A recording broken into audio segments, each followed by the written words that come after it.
All right, it looks like we are live, so let's get our normal setup going here. Get rid of that mask, get rid of this background. We've got our color fill, and I'll just pick something to start blocking in. Excuse me. Let's see how we're doing on the stream. There we go. Okay, let's get going. Okay. We're just gonna play around with a few ideas here. So I'm thinking a kind of a landscape scene here, but what I'm gonna do is I'm gonna start with just a few different basic block-ins. Nothing too complicated, but I think we want to have a kind of varied distribution of the of our shapes here. So this will make sense in just a second. Let me get it sorted out here. Okay, so let me switch my colors here, and we'll just go like so. Get those blocked in. And if we want to go low, well, we could go to the edge there. We might go lower on that one. We'll see.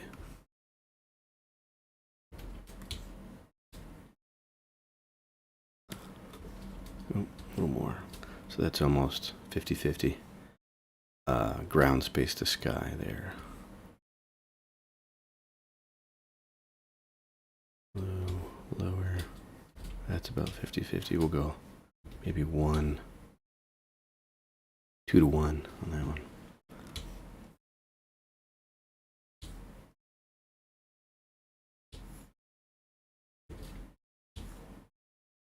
And I kind of like the idea of cutting the ground plane there.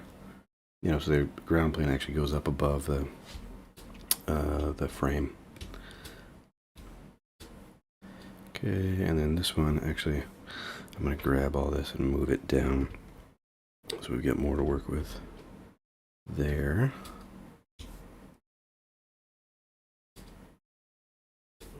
Okay. All right, let's start working with these a little bit here.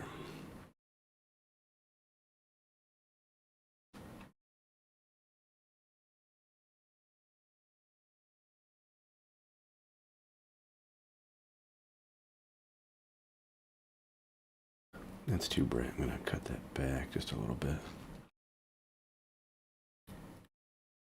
Even more, so that way we've got somewhere to go. In terms of value, we can go up and down on the scale. Let's see. Just giving ourselves some breathing room for later. That's got to go taller. There we go.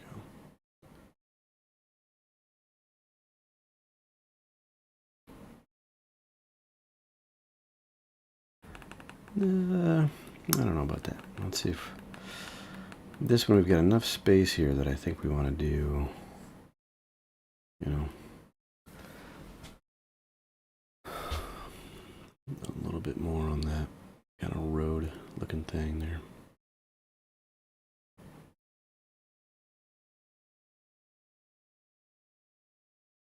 And that thing's too big in the background as far as the shape, you know, the size of this to the size of this. I want to cut this back here. Just a little shape back there.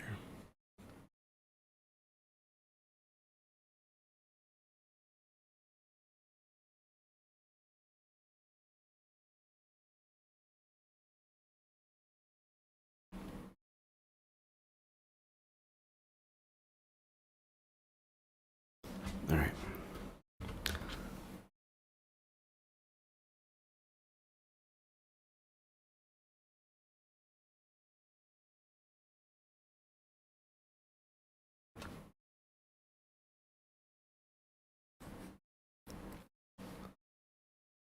Let's see if we can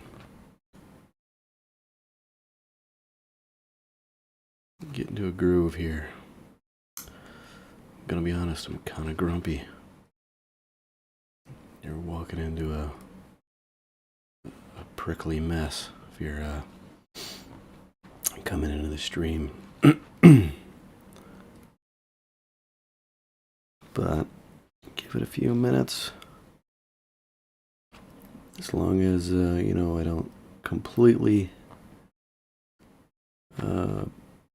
spin out of control with these designs, then usually something happens that, okay, I'm catching the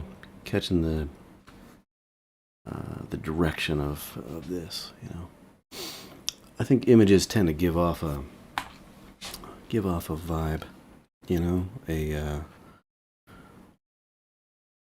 you get an interpretation of them, and I think it's just going to happen whether we're conscious about it or not, and that will affect our thinking going into it. It's kind of a okay.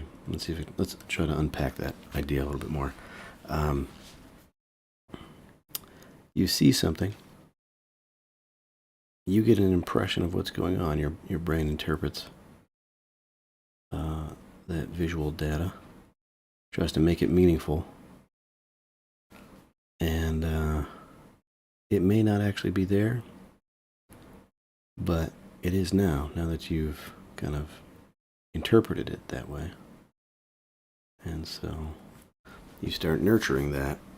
You start trying to pull it out of the canvas.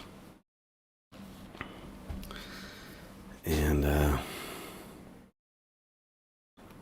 as a result of that, the piece kind of directs you to a degree. Tells you what it wants to be. It sounds weird, but I still think it's all internal, It's your interpretation kind of compounding, giving itself this feedback loop, It's like, okay, I like this, kind of foggy effect here, so I'll keep kind of teasing that out. Before you know it, you've got a foggy scene and a foggy, get this haze, whatever. And it's all just a matter of interpretation. Oh boy, it's happening again. The driver issue. All right, looking at the chat, we got Dino Blaster. Love it. That's an awesome name. And we got Adonis. All right, welcome. I can feel my mood shifting already. Getting past the grumpiness. Okay.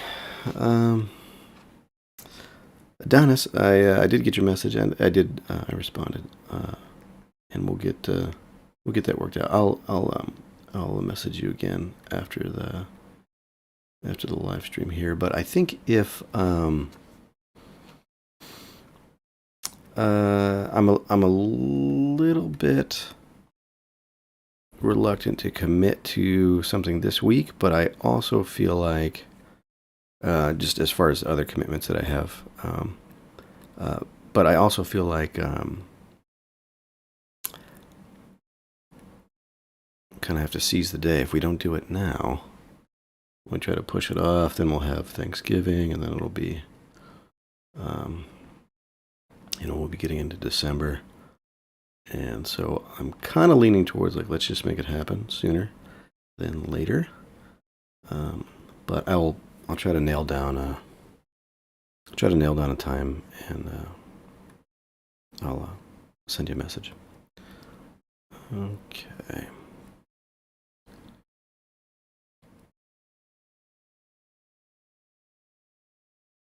I kind of like the effect. This is like, like, I don't know, little buildings on a hillside or something, and maybe they're casting shadows or something.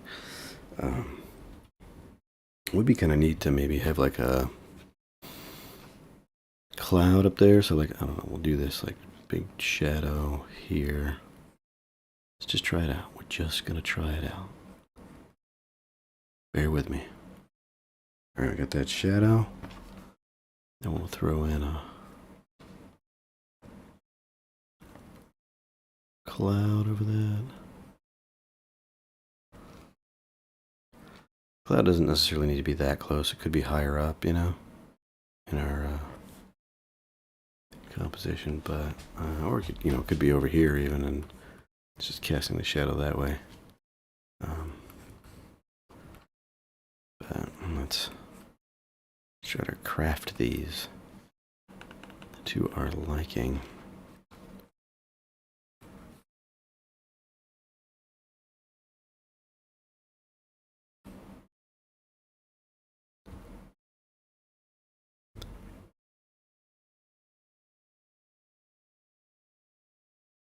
Maybe we'll put a little shadow shape in here, so we'll kind of echo these kind of building house structure thing going on here, but as it goes around to that side, it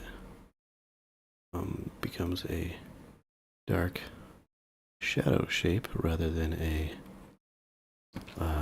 light on dark. Make sense? I think so.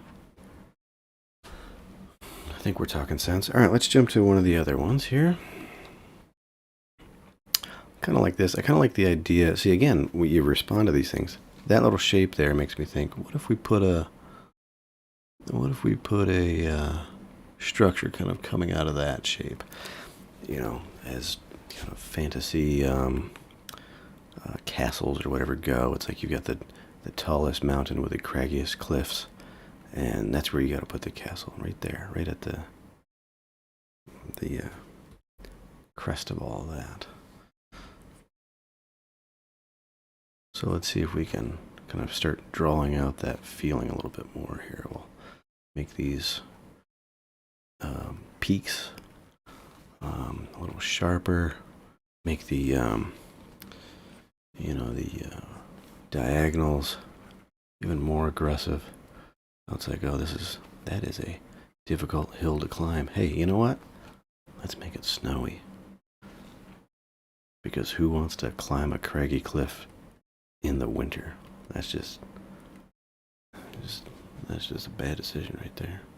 Right, and then now we got to kind of juxtapose that against something flat. Right? Make these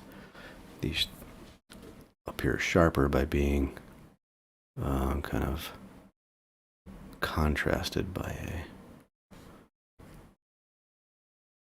calm horizontal.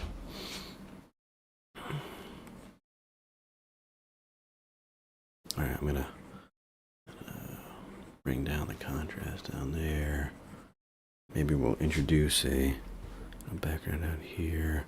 I'm gonna lower this a little bit here so that our cliffs feel even higher. And if we're lowering the horizon line, in fact, let's go way low. We'll go down here. And then let's start making these shapes more aggressive.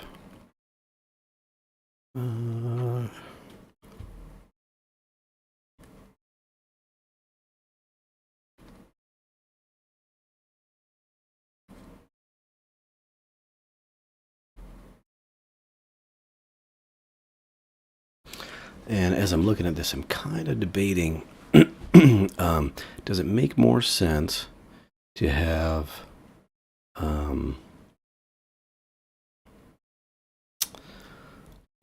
like a stair step, so you can lead the eye, say like, we'll look at this, then we'll look at that, and then we'll look at this, and it kind of leads us down, leads us up the mountain. Or does that make this too accessible? Do we need to have a big gap here that just makes this, you know, inconceivably far away and difficult to get to, you know? Decisions.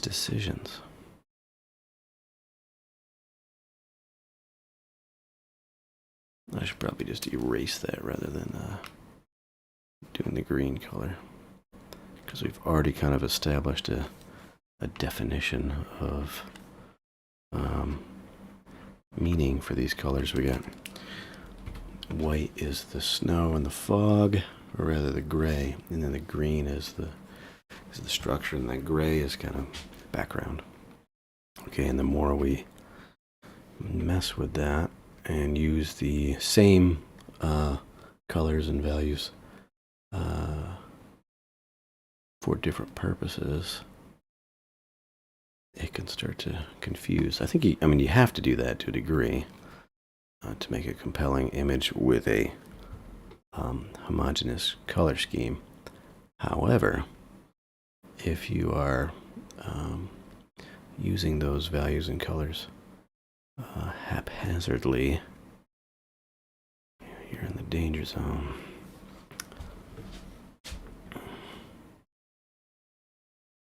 It's the highway to the danger zone, right? Is that how the song goes? Highway to the danger, or is it? I could never tell. Is it? It's got to be highway, right? I don't know.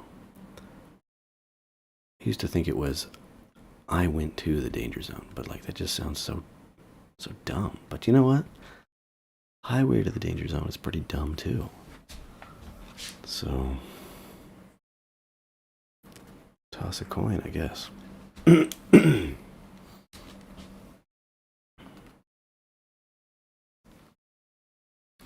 Okay, I'm spending too much time trying to get that to, look like snow or whatever. Let's just do whatever it is that we're doing, I don't know. I think it was kind of working before, having that kind of, leading the eye up there. However, all of this can be addressed. It's all a matter of taste and interpretation, and that's the whole process, right? I mean, that's happening on the fly as we work on our images, and we only stop once we're like, okay, I think that's working enough,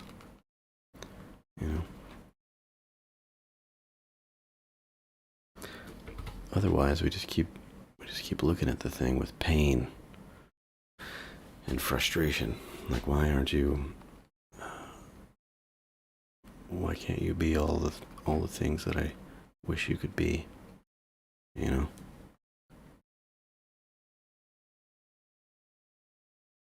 Don't take that as some kind of weird,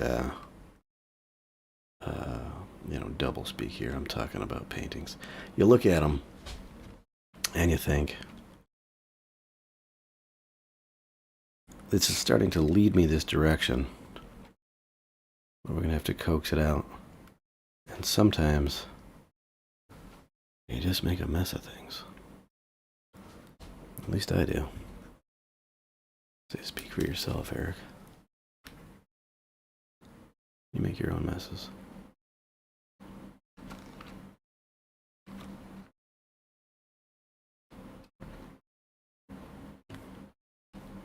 I think I might lower... See, okay, this cloud here.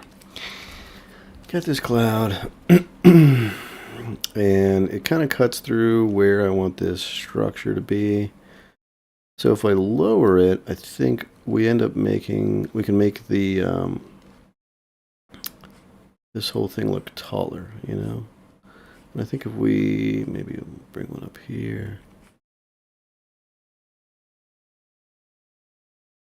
I think we can kind of get the impression that these clouds here are, well, let's see, no, I don't want that. How do I want to do this? I'm thinking, what I'm trying to say here is we got a plane. So, you know, our horizon's down here, right? And then we got this plane kind of coming through, right? And so we can put clouds down here and then have another one, say, as we pass in front of this, another one up here, right? To kind of get that kind of sense of depth there. It's not perfect, and there are other techniques we'll have to employ to do that. But you know, it is one of the techniques we can that we can employ. Now, my issue with doing a cloud right here is like this is not quite right in terms of that plane, unless we kind of have it, I don't know, explained, or rather represented differently. So if we have that, well, I don't know. No, I'm trying something else. I'm talking about that, but I'm like doing something else on the canvas. What I'm thinking is we can build in the shape to kind of lead the eye over, but as far as this, like having it's like a cloud here, right, and then the same kind of thing, riffing off that motif, get another cloud there. If we put one here, what ends up happening is I think it breaks that illusion, because you've got this much space between those two, and then just that much space between those two, which is the opposite of what we want. And so I think if we have this cloud kind of pushed back behind, so I may erase that again. Man, how many times is this guy going to erase this cloud? You know, and then we reestablish these peaks here.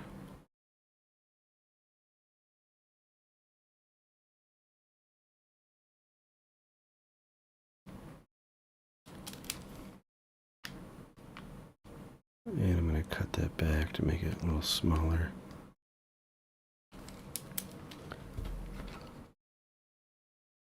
And maybe I'll just do like a tiny little sliver. I don't know.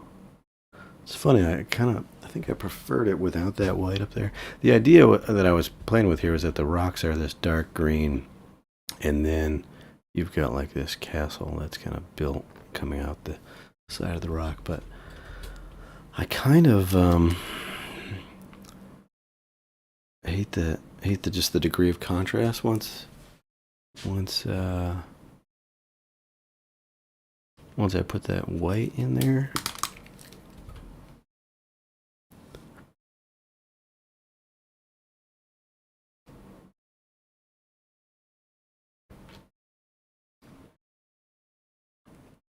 And try to make that not look like a, you know, hand with a finger up. Try to make it look like some kind of crazy Midwest rock formation or something. I don't know. Man, I sure am spending a lot of time on this one. Let's put like a little pass through there. It's got a hole in it. Wow. It really is like a Midwest rock formation. I might even have to get some reference. Should we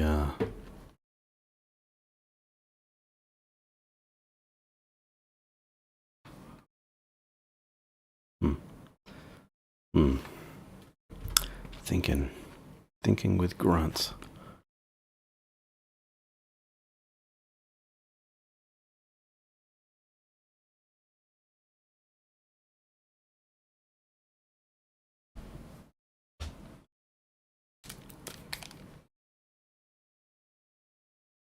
Should we have that go up and above to frame that, or should we have it cut through?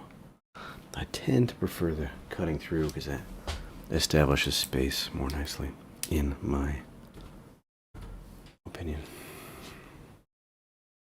Okay, let's revisit this one here. I might make this one taller. You know, I liked the idea of cutting through that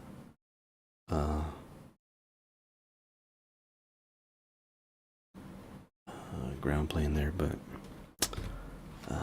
you know, coming back to the image, having, you know, kind of stepped away from it, you look at it with fresh eyes and you go, you know what? It's terrible. Something's got to change.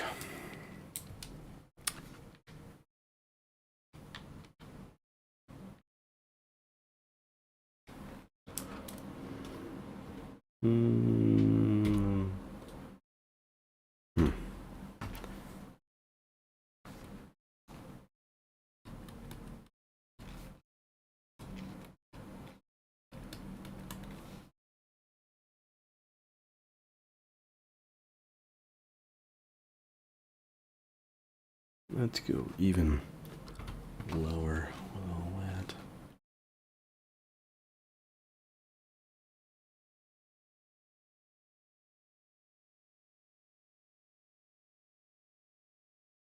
And actually, let's go this way.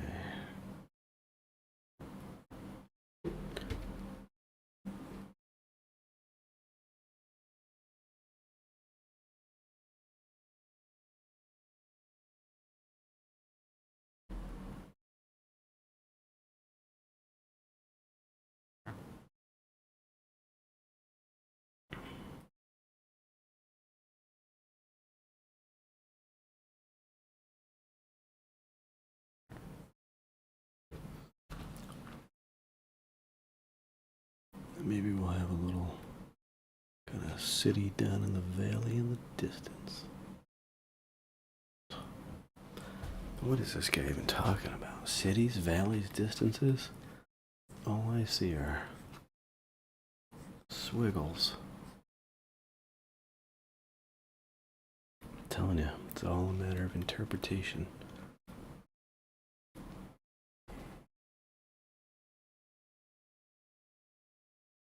Okay, it's not all a matter of interpretation. There's some visual cues that are necessary to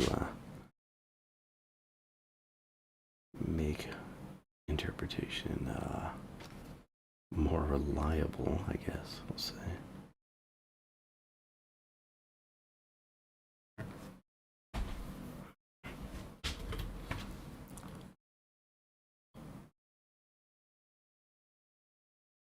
Maybe we'll do some what do you call that? Counter change.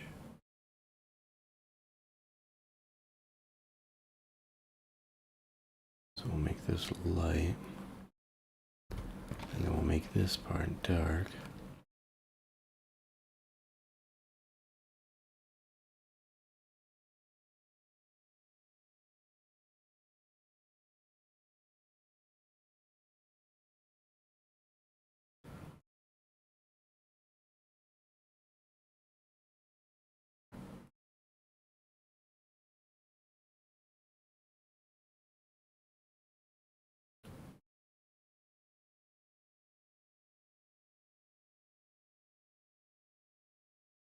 That's really all we're trying to do here is go back and forth between those lights and darks. So we got our kind of road thing comes up here, and then it turns into like a light road as it comes through here.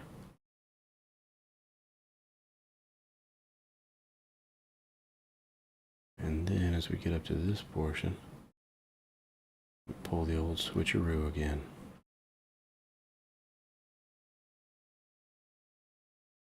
Sneaky. Let's lighten all that up back there.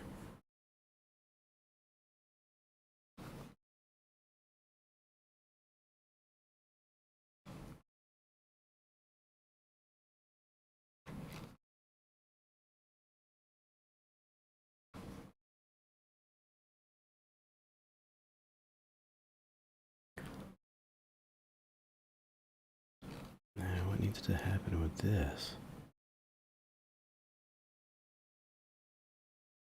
I do not know.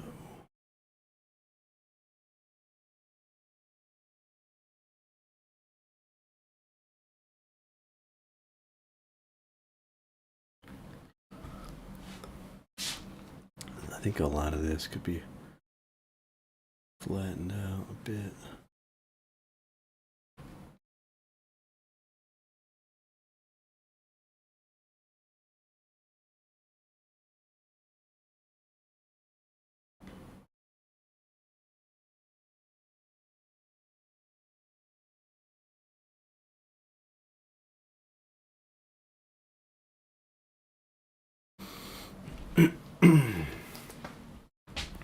Okay, so we played with this idea a bit. Let me go to my smudge brush. I'll smudge out some of those fiddly bits. That's our favorite word. And then we'll kind of smooth this out here.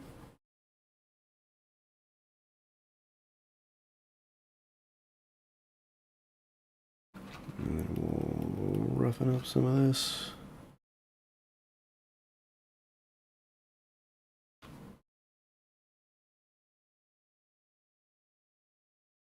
Smooth out this little line down here.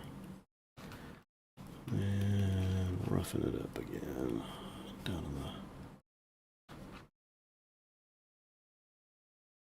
on the ground plane here. Excuse me.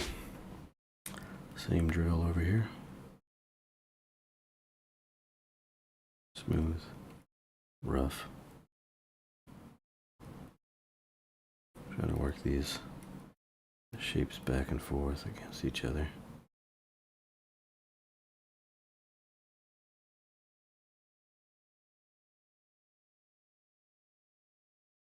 Maybe same idea there where we got that kind of dark side there. I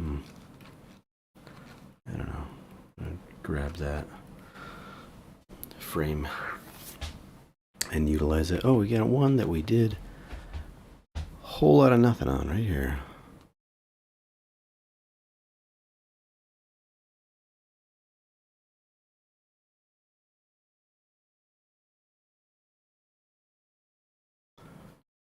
What are we gonna do with that?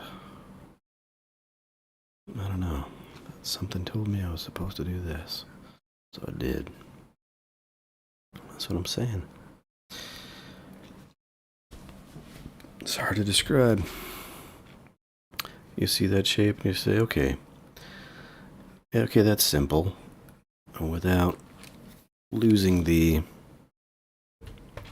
essence of its simplicity, how do I make it more interesting? Whether or not we pull that off, I guess that still remains to be seen. I'm actually kind of curious if we go, if we counterbalance that, so when I was seeing that shape, which was really, it's just a diagonal like this, right? I want to start bringing in these kind of softer rolling shapes to kind of break it into smaller subsections. And so, do I follow the same form here, or do I counterbalance it by going against the form?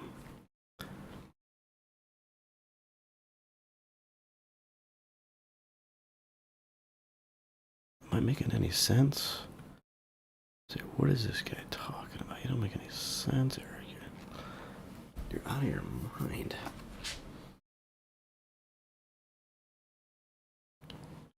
It's hard to listen to sometimes,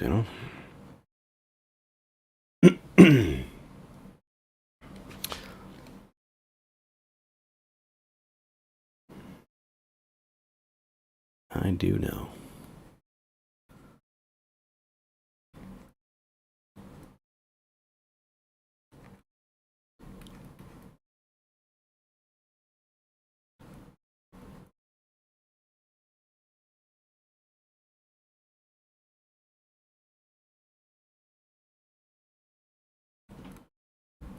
again, don't want to lose the essential characteristic of that, but I want to make it more interesting. So I think I will do the counter change here. So we'll keep this diagonal, but we'll invert it. So as we reach the top here, and actually, I think I'm going to cut that a little bit because I don't want it to go straight into the corner. I'm going to give it just a little bit of space there. Do we want to go below or above the corner? So let's go above and see what we get. I think I prefer that because it feels more, I don't know, mountainous. Is that what I'm looking for? I don't know. And then I think I kind of want to break this up. I'll just use my smudge brush and, take some quick strokes there. Lights in the darks and darks in the lights.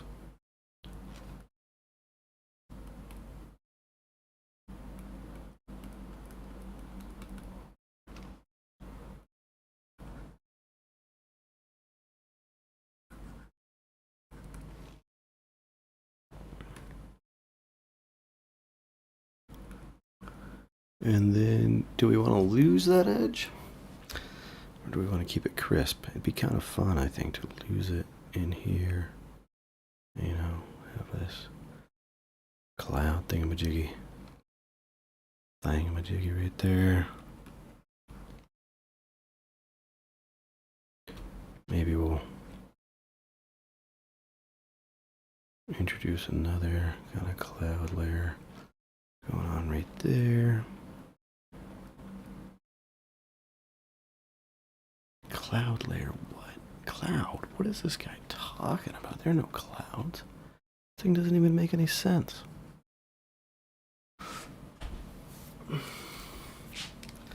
Okay, don't judge me. All right. Sorry for doing that in the microphone, clearing my throat right in the mic. This guy was not born for prime time, tell you what. Can hardly get him out of the house. Speaking of getting out of the house, this week it's gotten really kind of cold here, which I am choosing to embrace. The first cold snap, not so fun, not so great. Just gonna be honest, I was shocked by it. But this time around, had a little bit of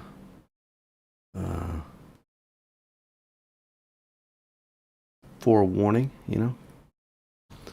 and also looking at the weather, it's it's gonna kind of wax and wane, but really essentially it's here to stay. And so that is enough for me to say, okay, we are just gonna get what we get and not throw a fit, right? And anywho, so I'm trying to embrace that. And along with that, I'm thinking, okay, it's cold outside, and I could hunker down, stay in the house, work on the computer, or in addition to just not being whiny about the weather, why not just go out in it? I'm not gonna die, right? I went out the other day, did a little yard work. My fingers were like bitter cold, and I was like, it just, all of a sudden you feel like, man,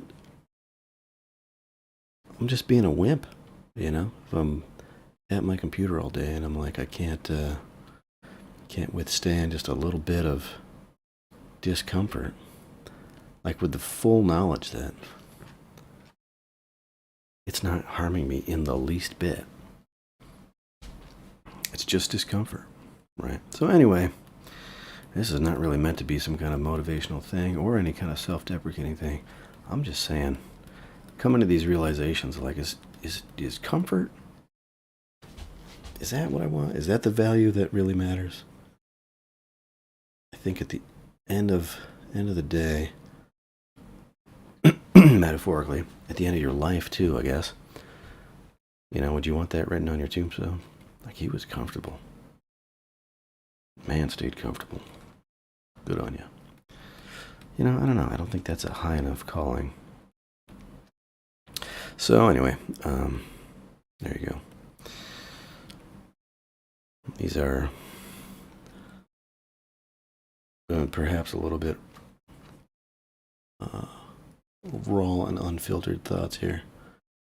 They're not really packaged to be inspirational or funny or anything entertaining. It's just, I don't know, just been thinking about that. Trying to do something about it.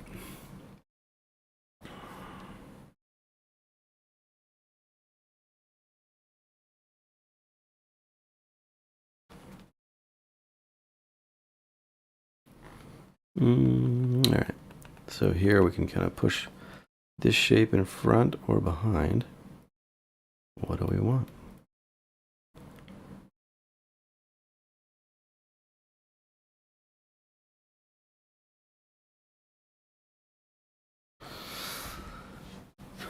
Okay.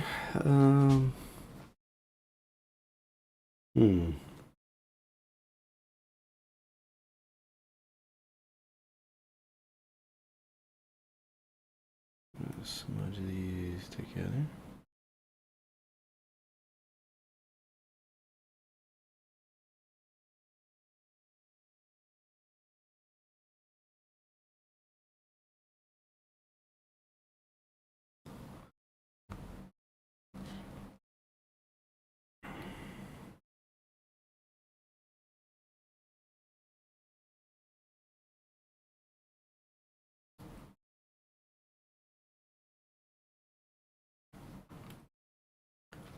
Do I want this up and above? I don't know. I think I'm in a like wispy clouds kind of mood because I just gotta get it in there, you know.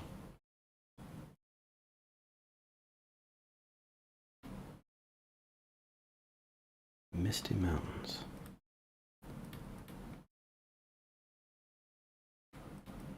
I can hear it. You're singing it in your head.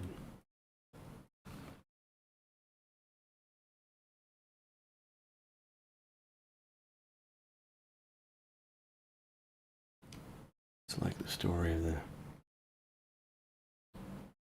the old elderly couple that came into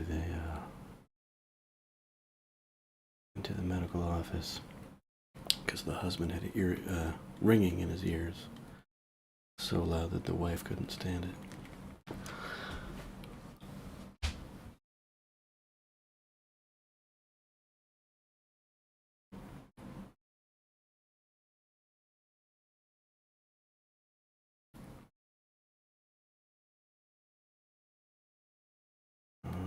Okay.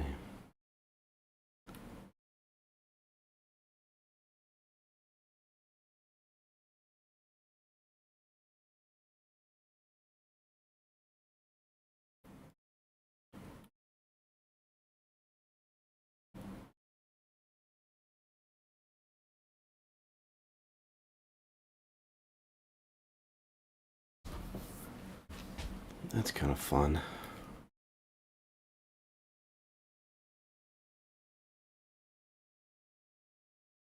I might have to frame that out again. I liked it being, you know, kind of up to the peak, you know, bordering on the top of the image.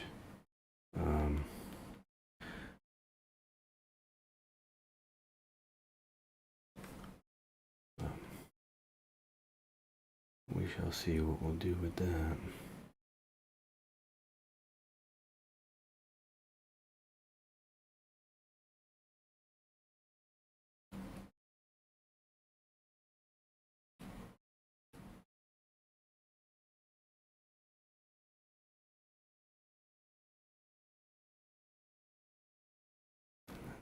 Doobie-doobie-doo.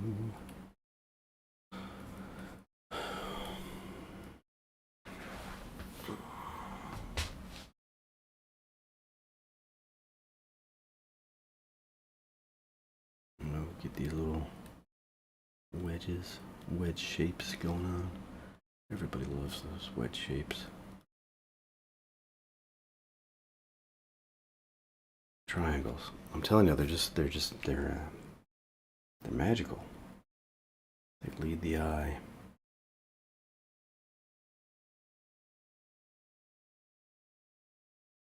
Whether you like it or not.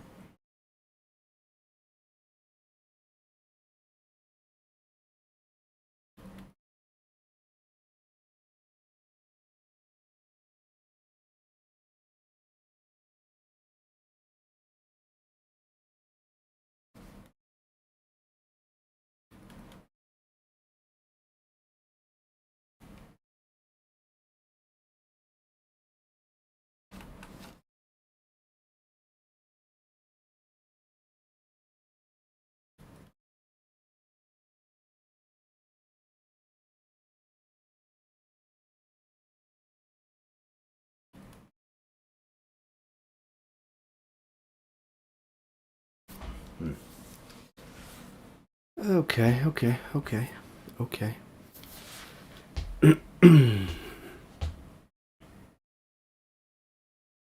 right, so I think what I want to do from here, first is get a sip.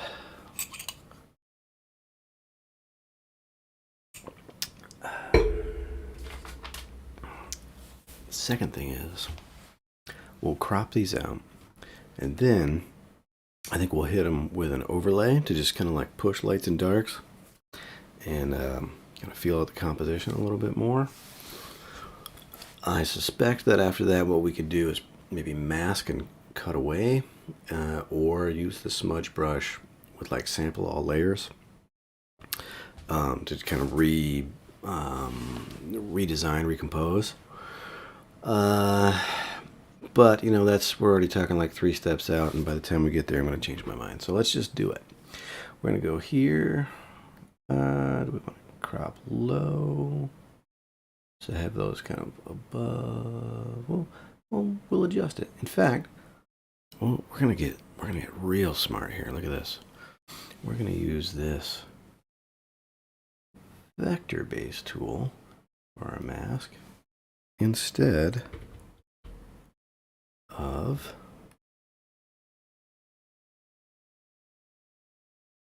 the raster marquee tool. Okay, so we're just gonna start cutting these out. What am I doing? Okay, fine. We'll just do it this way. This is kind of obnoxious, but whatever. I'm sure there's a setting somewhere where you can have the default, be to make a new layer or to work on your own. In fact, I think it's just right there, and I just neglected to do it. But it did this on a new layer. So anyway, we gonna paste all these into this layer here, and we're gonna set them all to combine. Okay, so that's gonna mask out everything on the edges there, and then we can easily just grab a shape and adjust it. So if we want to see what that's like, just trimming out the top. I don't know. Start to see these as really tall. I think maybe we could go up a little higher on these.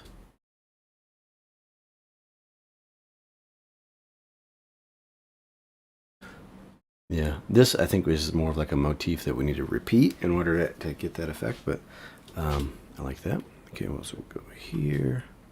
No, not that tool. Sometimes it thinks you want the text tool when in fact you want the transform tool. And all it would take is perhaps a more steady hand on the control key. But I'm getting old, I gotta save my energy. I'm not getting old.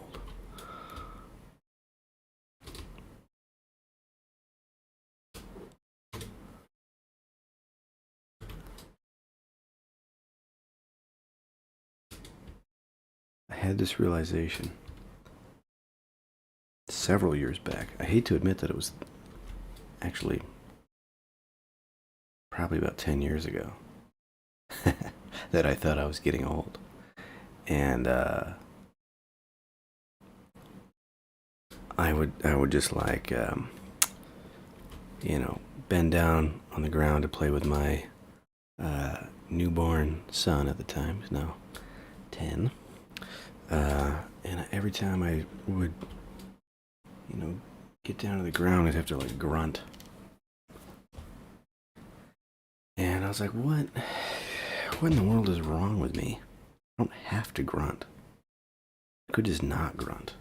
I could just get down to the ground and not make a whole bunch of pomp and circumstance about it. It's not like I just, hunted a wild boar with my bare hands or something. It's like I just, bent over a couple degrees. So I got it in my head. I gotta stop grunting. It's no good. It's no good for anyone. All right, we're gonna do a new layer. We're gonna do overlay. I suppose we could keep the same colors. If I'm looking at this, okay, that is a little bit below middle gray. So we're never gonna really push quite to black with this unless we keep layering it. And that's probably fine. Probably better that way. I think I'll do kind of debating because all of these have a texture to them, and it might be a little bit early to be getting texture into it, but I think we'll do rough flat. It's a pretty flat brush, but it tapers off on the edges. All right, so we're just gonna push that in there to increase the darkness on those. And I don't like these pushing to like really saturated greens, so I'm actually gonna shift this over to like purple. We'll put it more in the gray. That's what I'm talking about. All right, so let's maybe establish some kind of a shadow there. I like that. I like that being pushed farther away. Let's see over here. Do we want shadow, stronger shadow here, maybe stronger shadow there.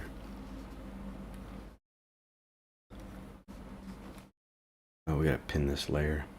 Make a clipping mask.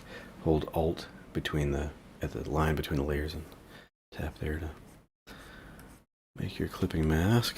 I don't like that because I don't want this. I want this actually to kind of, again, counter change where it's like a little bit brighter here and then it comes up and then it ends up being darker up at the top, so they kind of reverse their roles here. Then maybe we'll go dark here. Blend that on over.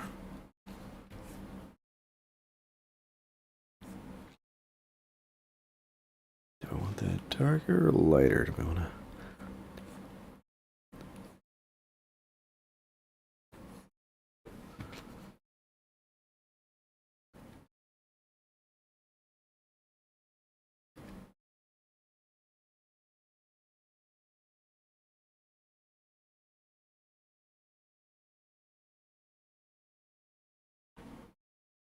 Let's lighten up the background back there.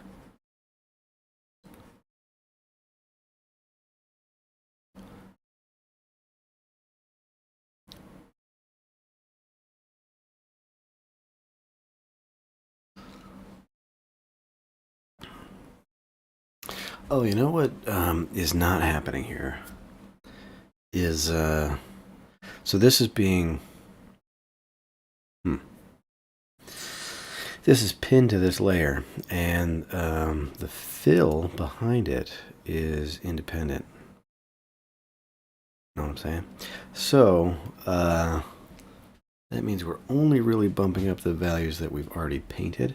So what we could do is we could unpin this, we could group this, and then put our mask onto the group instead of on the layer. I'm actually going to keep it the way that it was because I did enough adjustments with that setup that I think I would want to approach this method mindfully. Like I'd want to be, seeing the feedback as I do it. So we'll go with this, and finish this out, and then we'll go do the other method. We'll go with this, and then we'll go with that. What is this guy? What? And I'm gonna lick a sense.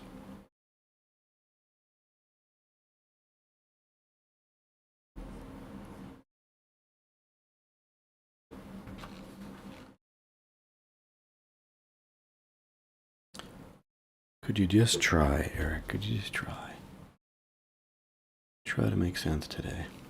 Do it for the team.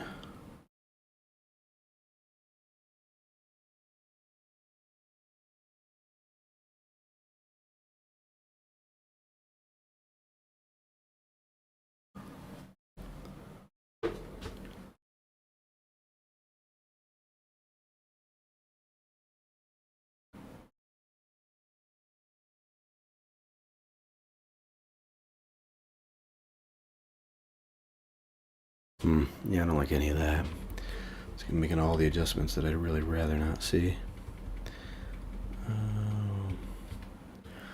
Don't usually like the undo button all that much, but today we're going to be okay with it.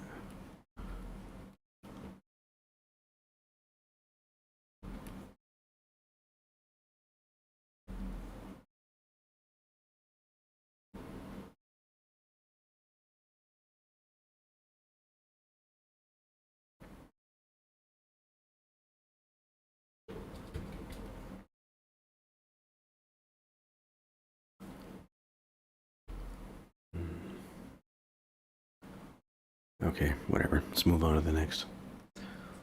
On to the next one.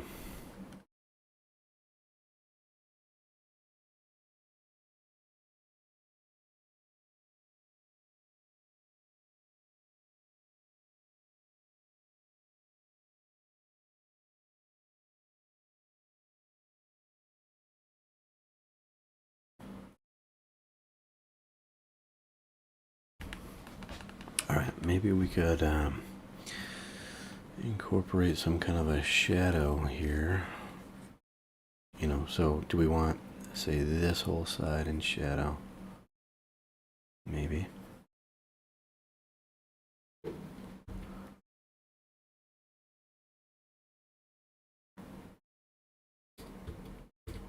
Or we could reverse that. Have the shadow from this side.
Yeah, I don't know.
Yeah.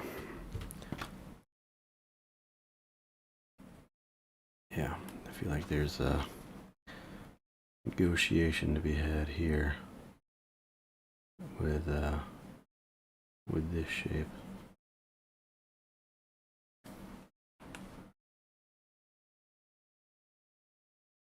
I should probably just simplify that and go to my smudge brush, and we'll smudge that together so that it's not we're not adding too much contrast in there.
Okay, I'll swap back on over to one of these other ones here.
Okay.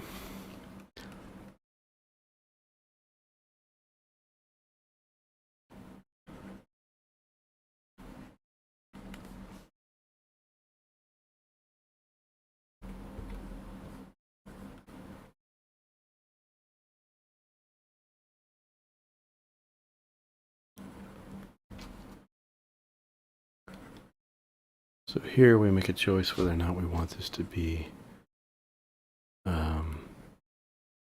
softened to make it appear farther away, or whether we want it to be more contrasty,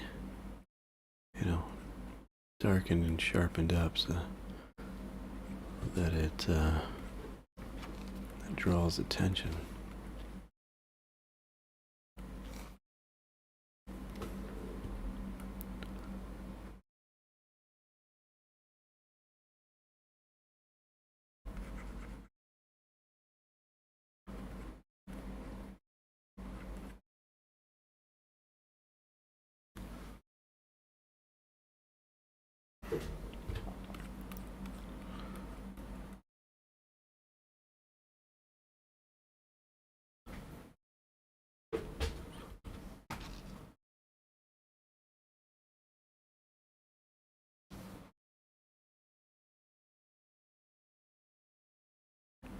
It's funny.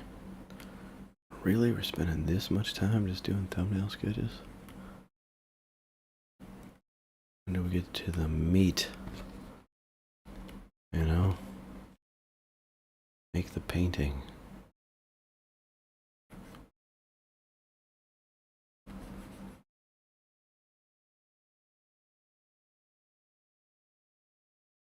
Patience.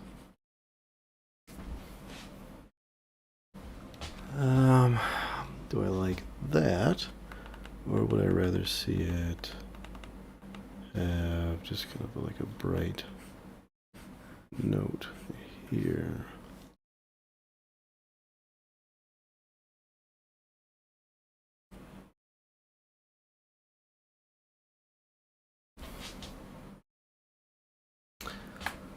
Yeah, I don't know. Don't think I care for that being too bright.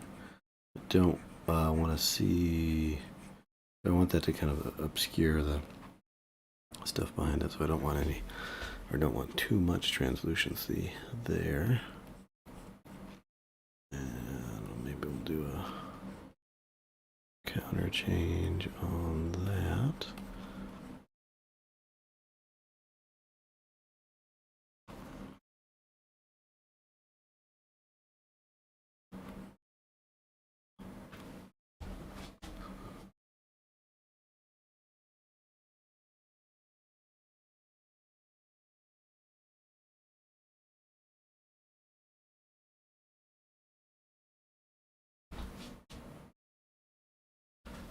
Nope.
Gotta throw in a softer shadow in there.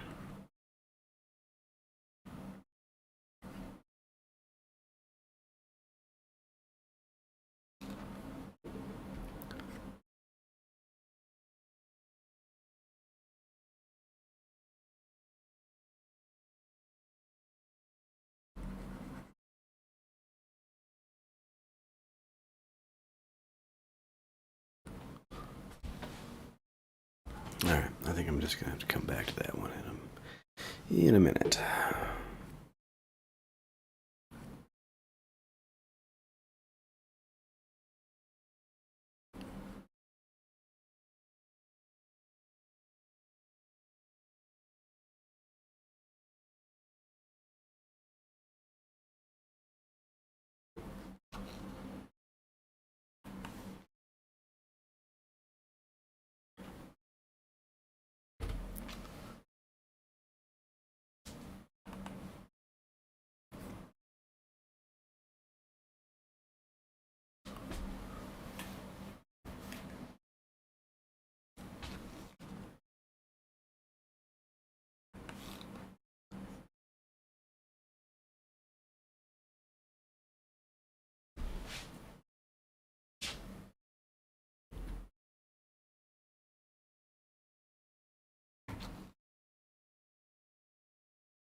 Yeah, I don't know about that.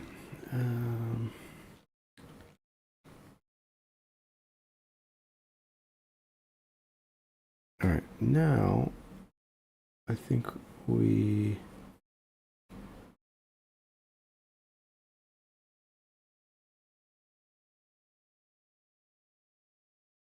Yeah, how much do we like this?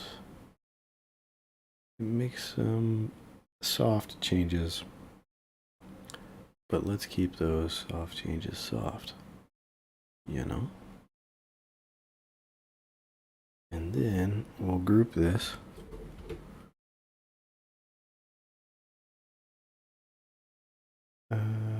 Do we have to? No, actually, we don't need to group it. We'll just do a new layer. Now we'll set this one to overlay. Just copy the mask onto this one. Now let's go a little bit more aggressive. We'll switch our colors up here. I'm gonna go with like a blue and a tan. Okay, so we'll start bringing in some light values.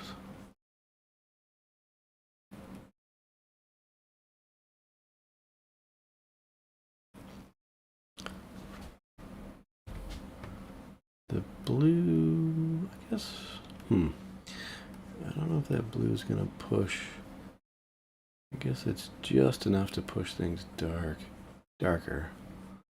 I actually don't want it in the sky. I want that kind of overcast look. We'll put a little bit up there, but then mainly I want to put it, I think, into my shadows here. And I don't want to go too heavy with this, so I'm gonna cut that back a little bit.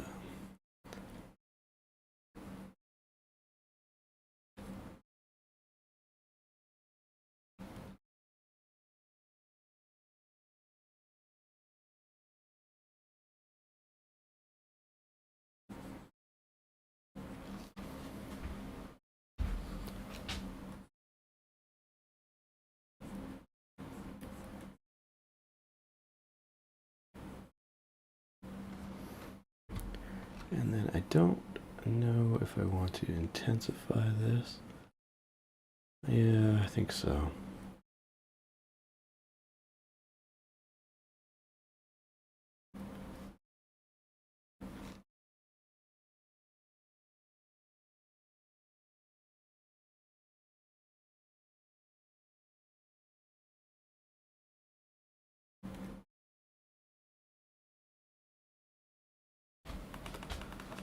I'm not sure if that's where I want it though.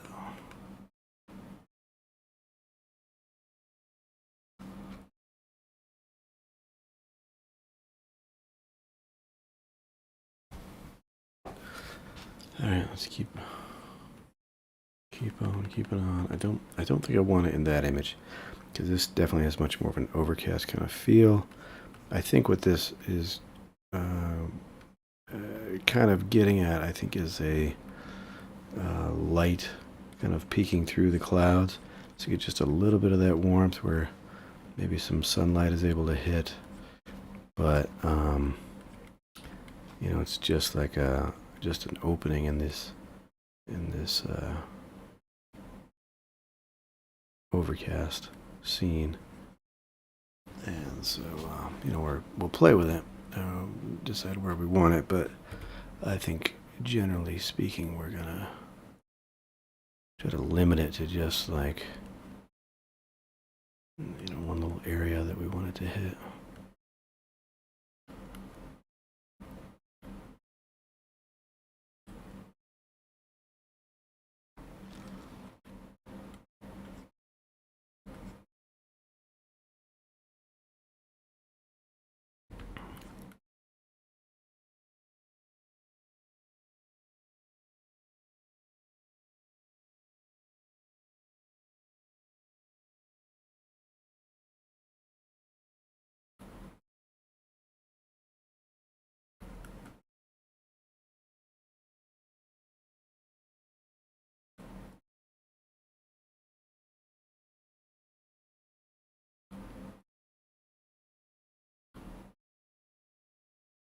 think that's what we want to do? Is that what we want to do? I think so.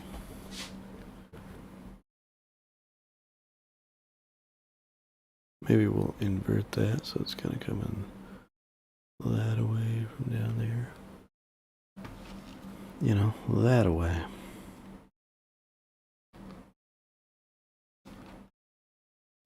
That away is the universal way.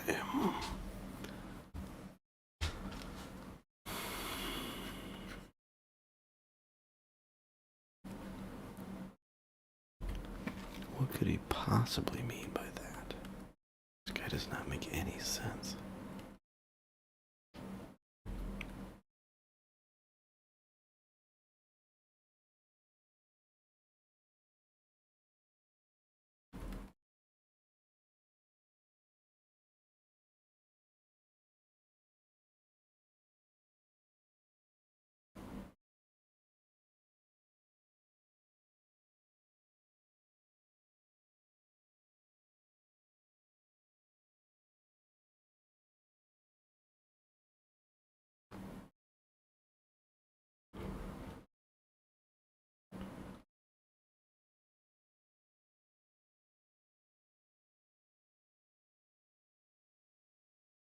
No, I think I want that up there really to be just totally in shadow.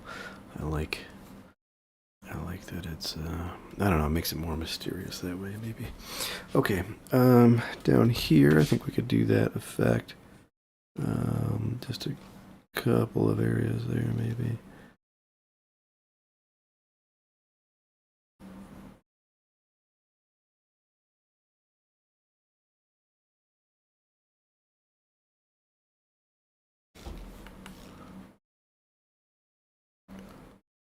And I'm gonna kind of tighten this up in a few spots so that it looks like we've got kind of these like changes in form, you know, the planes of the hills, kind of catching light just a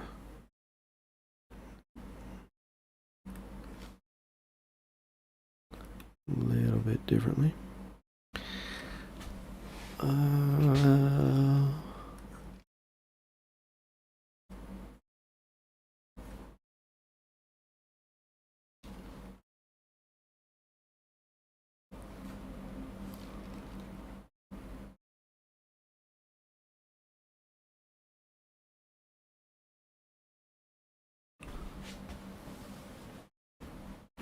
Nah, don't like that. Maybe do the opposite.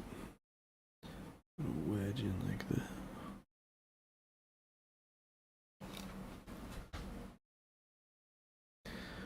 Often the opposite of my intuition ends up being more interesting. What does that say about my intuition? It's not a great sign, is it?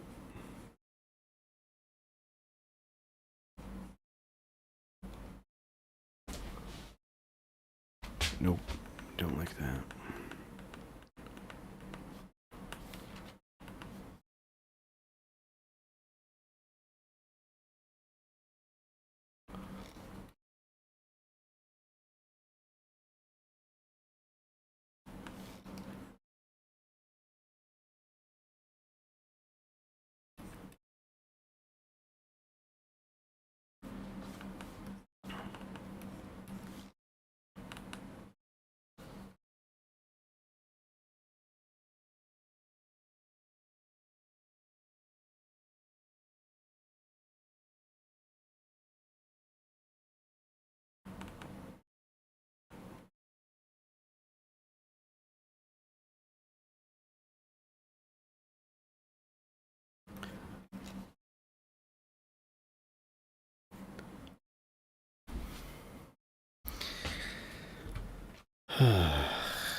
That good, huh?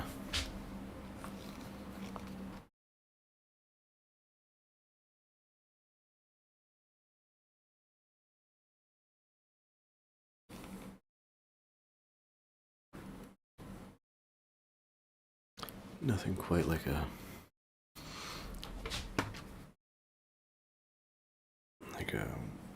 world weary sigh.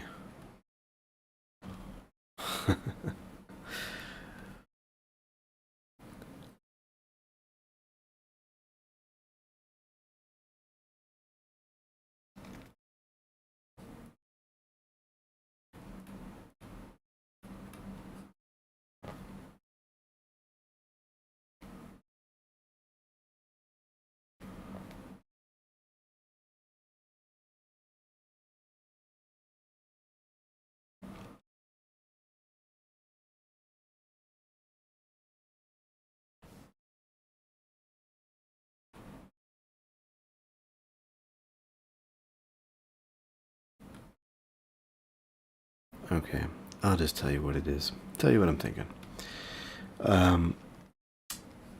When you introduce color this way,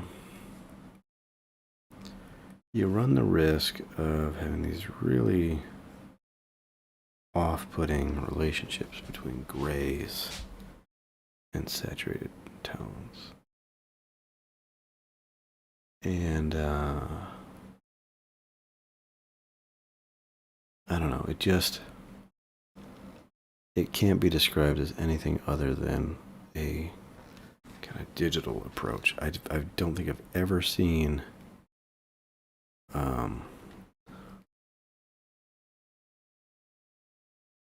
such an egregious misuse of a color palette come out of traditional media. And I mean, I love digital. I've done this for a long time. And you certainly can make some terrible mistakes in traditional, but there are some things that you kind of get for free. You get some free texture, which is a part of it, and you get some free color mixing.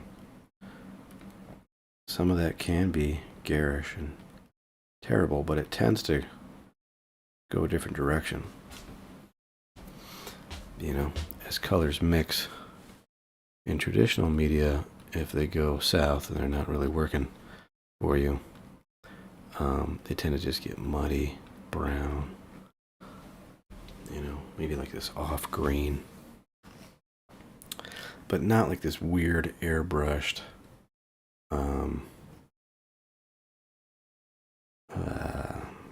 I don't know how to describe it. There's just digital just has this way of coming together and blending, and I do think it is partly that lack of texture a lot of times. That's what gives it that kind of airbrushed look. And if the colors are off, they look muddy, but just in the most painfully soft way. You know, don't know how to describe it. Maybe I should just stop trying. But what I'm going to do here is I'm going to shift these colors because I really don't like that yellow all that much. So I'm going to shift that over. It's already just a little bit better. Do I want to decrease the effect? You know, lower that saturation? Or do we want to pump it up and just own it?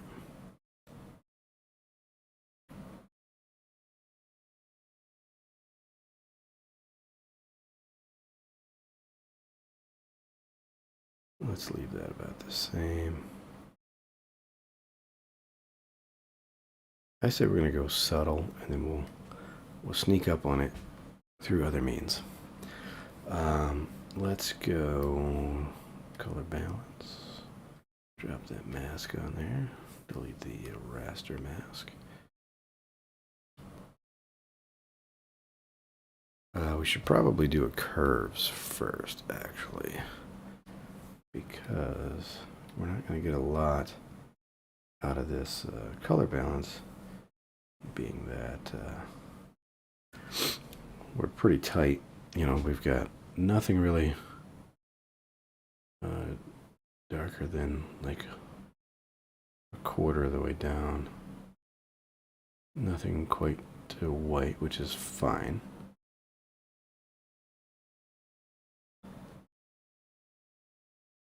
In fact, I'm going to pull that down even further because I like this kind of low key with the gray in there. The gray. Okay, then we'll go to this guy here. Make some adjustments.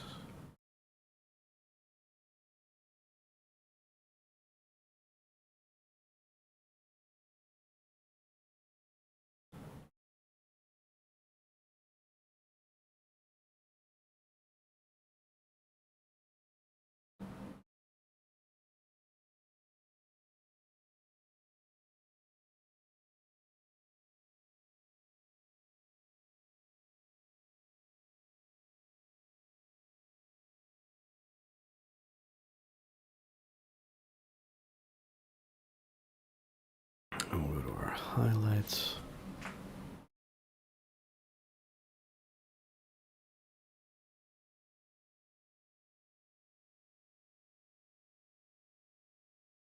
Okay, somewhere in there.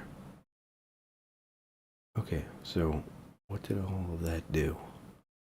We brought it down in value, and then we pushed the colors over. I'm curious, maybe if we... Well... I kind of like it.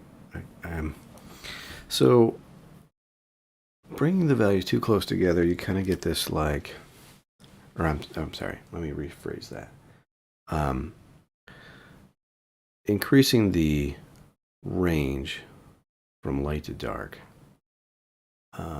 will make these scenes clearer, right? So there's more clarity if we bump that up and bring our dark right over.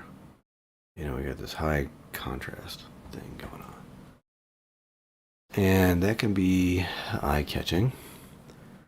But if we want like a subtle, kind of foggy scene, we're going to have to push those darks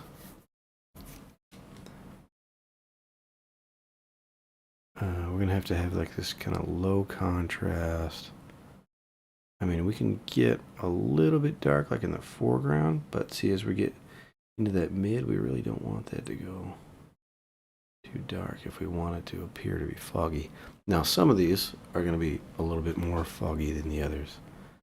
More atmosphere in the air, I guess we could say. But I do want to kind of just address them all as a one batch, because we've been kind of batching it in terms of the color palette and so forth. Anyway, this makes it quicker to get somewhere.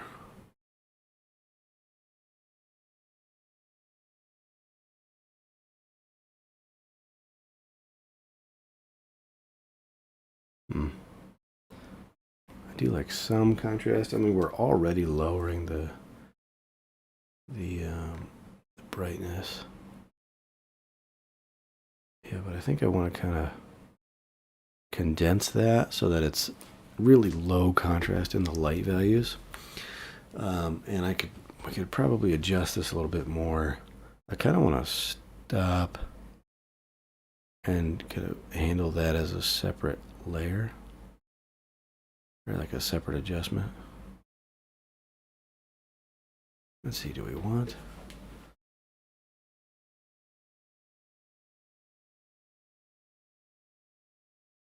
I think somewhere in there is fine. I might even duplicate this to kind of see where it goes.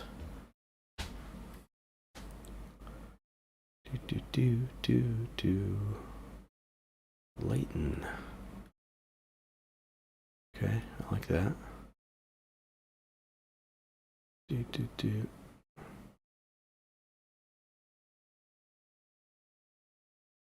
Pin light.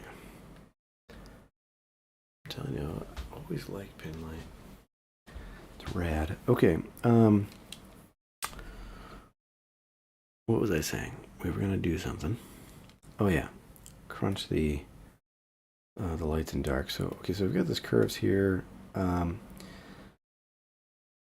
What we could do, let's see how we want to do this. I'm gonna duplicate that curves, and we'll get rid of all these points. Get rid of that point. I think we'll lock basically up to the mid-tone. Kind of lock that in, and then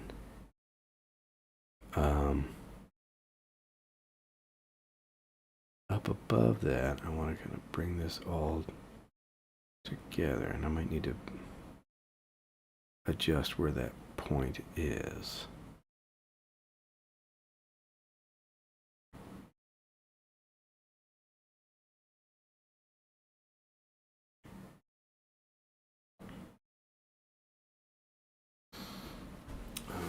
Okay.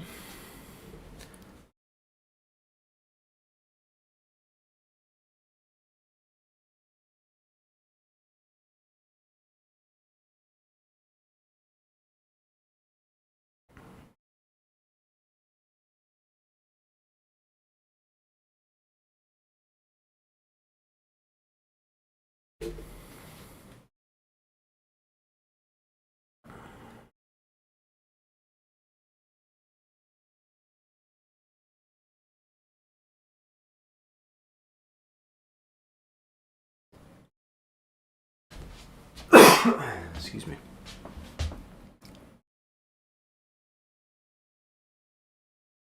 Okay. All that's really doing is smoothing out some of these mids, but then the all our lighter values, really the top quarter, kind of flattening out. There's another way to do this. That would be to make a darker layer, darker color layer, which we could do. That might be a smarter way to do it. But let's bring this up or above. It depends. It's going to change our shapes a little bit there. Let's go below.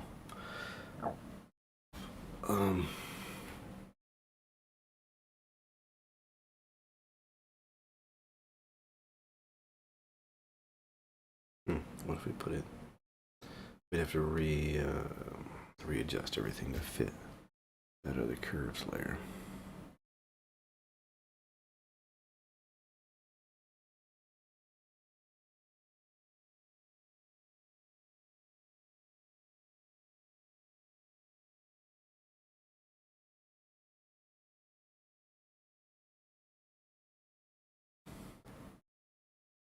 All right. You're probably looking at this and thinking, what in the world are you doing?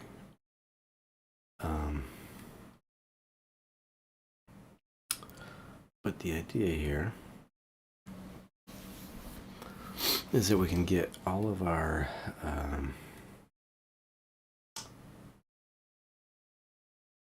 kind of contrast and variation in the dark to mids,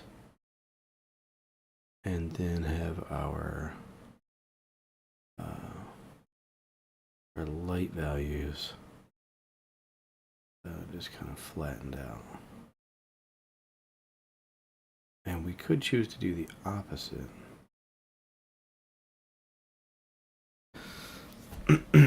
Okay, so that's, do this again there. So these two work as a pair. So we'll go Control A, Control Shift C, Control V.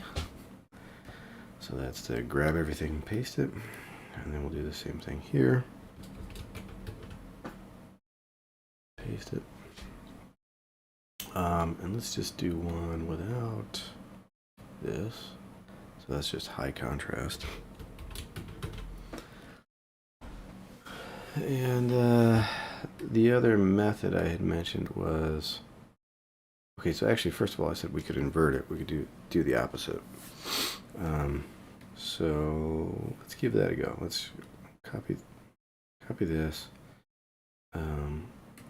Go to the layer here. We're gonna pull all this out, and we're gonna flatten this out. So we'll go up down. We're kind of flattening these values to be kind of the same value in the on the shadow side. Then here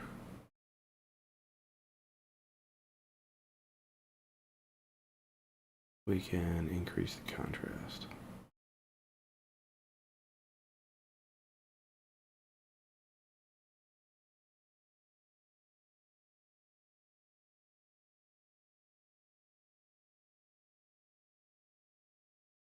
And let's just find that happy midpoint.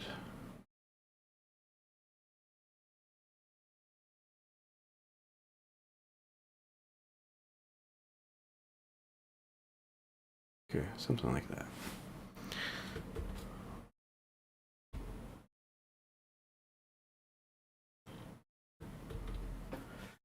You can say, Eric, what in the world are you doing?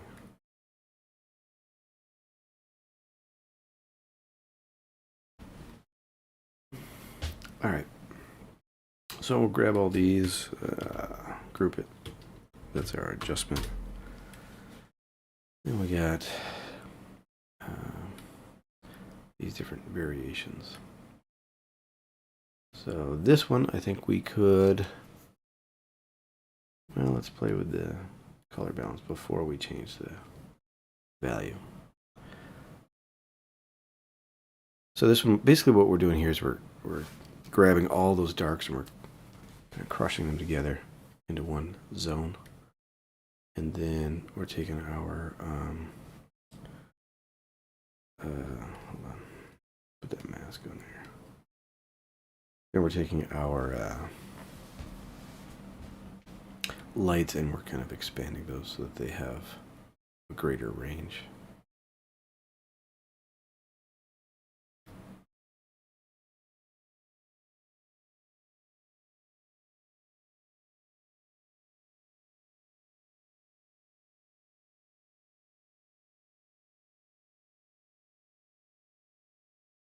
Now, if we don't do that, good question, imaginary question asker. What happens if we don't do that? If we don't do that, then we just have a really high contrast image with that can be really kind of busy and confusing, which there's a time and a place and a style for that, but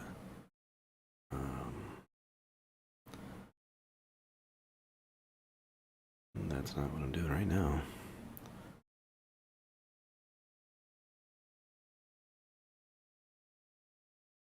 All right, do we want that cool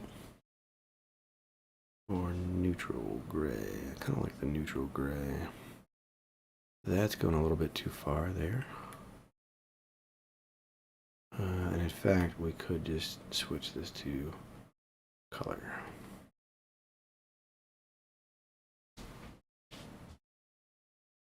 What if we go, let's go back to normal.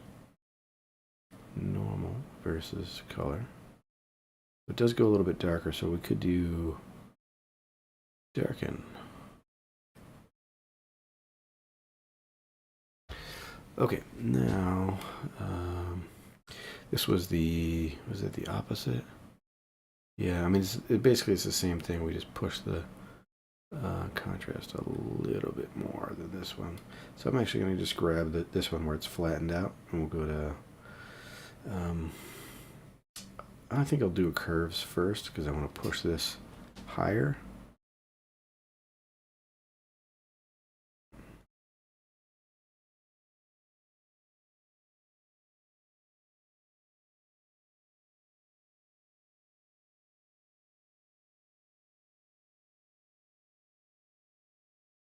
And I'm probably going too far with this, but I am what I am.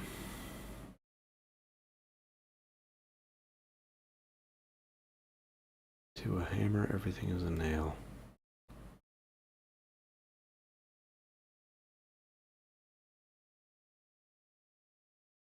To a dude playing with the curves layer, everything is, I don't know.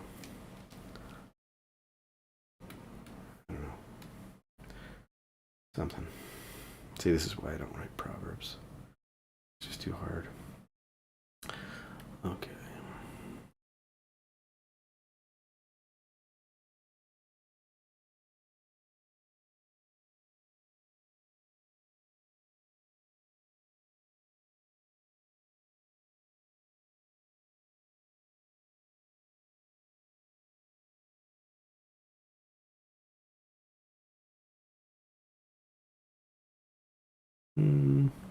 Okay, I think there are some merits to, like, going super rich like this. There's some merits to it. But not on every image. I think I like that one, maybe this one. And I'm, again, as you respond to these things, responding to what you're seeing, there is like an effect that I think we get in some of these that we can play off of, and we'll go down that path in just a minute here. But first, let's see if we can maybe balance this out to a neutral. I think, I could be wrong about this, but I think I want this to be a neutral gray.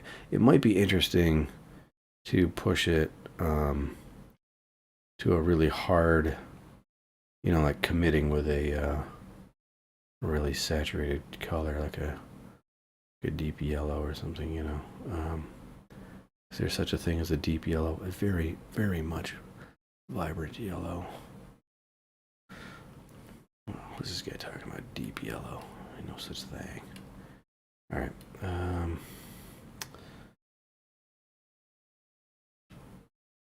Curves.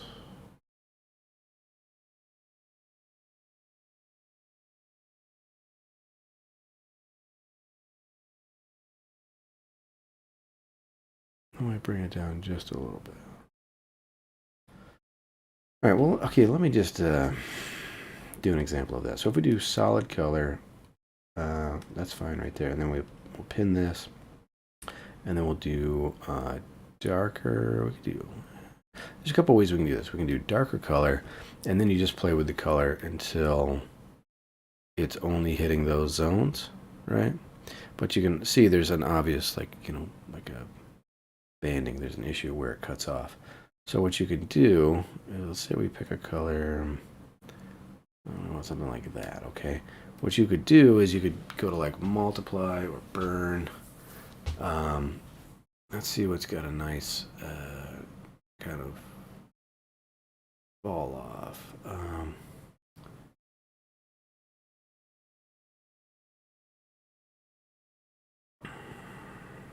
I think I'm liking one of these.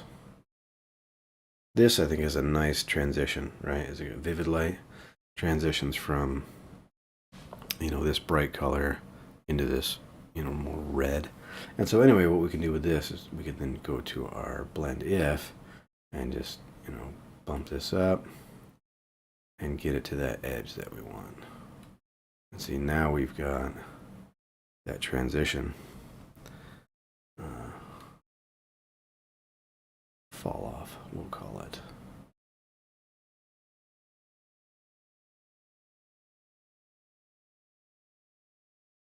But tread lightly because this will crash the stream.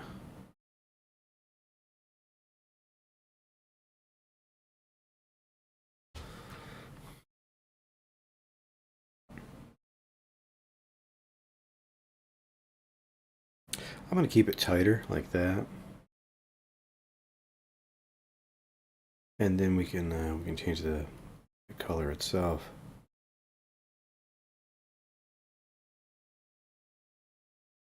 Find out what's what.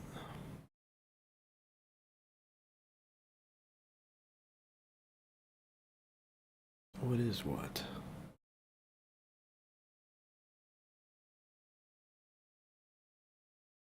What is? Wasn't that a question back in the day? Depends on what your definition of what is. Oh man. The world we live in. Okay, that's really pushing the value up, though. That's where, you know, we want to keep this dark enough that it's pushing, either keeping us neutral or pushing it down. It's not going to white.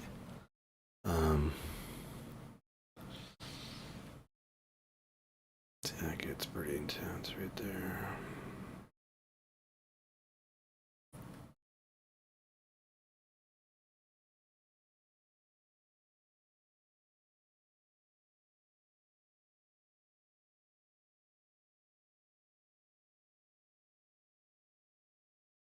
And we can also decrease the fill if we wanted to.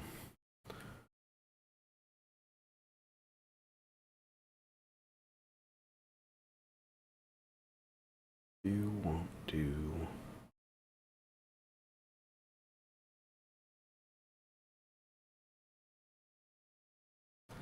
Go there. If we decrease the fill, it should get, you know, give us somewhere in between. Opacity, if you lower the opacity, that's going to be a kind of after the effect is calculated. The fill is going to adjust it before the effect is calculated. Okay, so anyway, for some of these, I think part of the issue is that we're dealing with this universally. So for some of these, where it's like kind of appears as though you've got the sky behind, or the sun is behind, this would light up the sky there.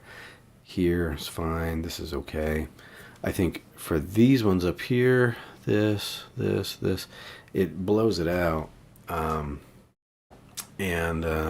It, you know, it's like the snow and the cloud, so it has nothing to do with like sun color, other than like, you know, reflecting that that color. So it doesn't have the same.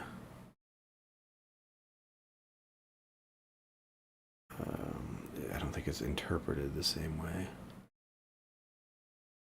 Like I said, it's all a matter of interpretation. All right, I think we'll go with that kind of blue. You know, I liked the warmer color for some of them, but it's just not working for me. We could switch this to multiply is going to go darker. Any of these will go darker. The only trickiness with doing any of these layers is that the value that you choose is going to affect it, and in some cases pretty harshly. Maybe we'll do hard light, increase the fill. I liked the fall off with the other one, but maybe this one's just more predictable. You know.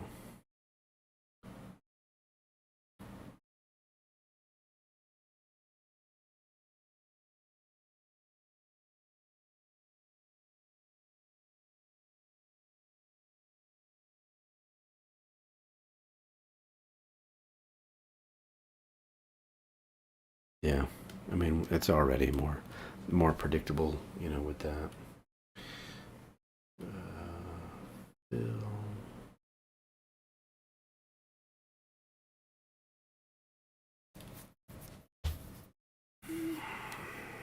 Let's see. And we could do like a, let's see, we could do another color fill. And let's see, this we could do, I'm thinking a couple things here. We're going to do it all. How about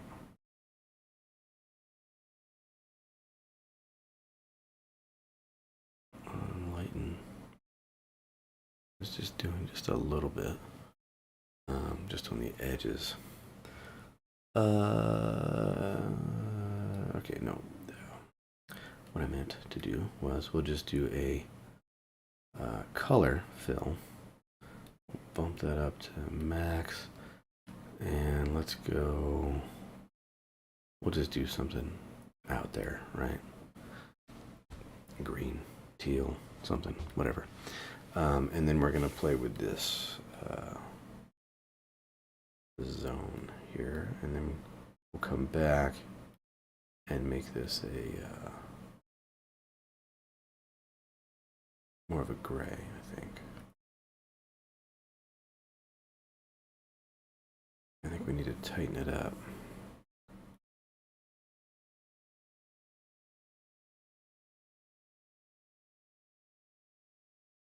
Okay, let's do that.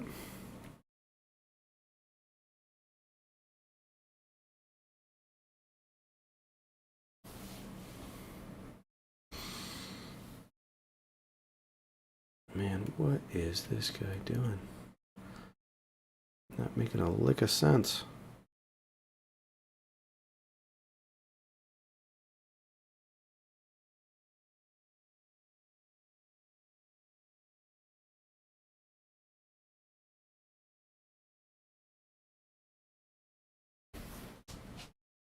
Yeah, I don't know how much this curves is helping us. So it pushes that light way up there. That was the base that we had to work with.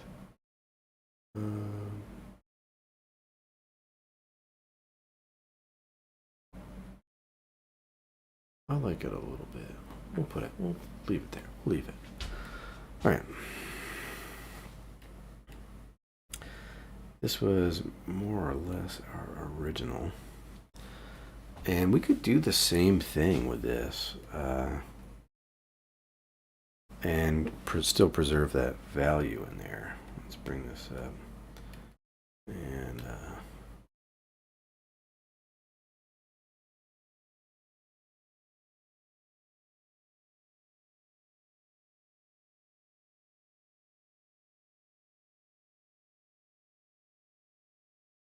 so we do something like that to kind of get that color into that zone there.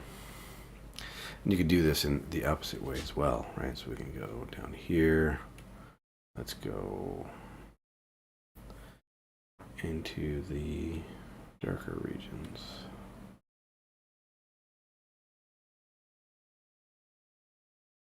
Like that. We got another one on there, and then this will go.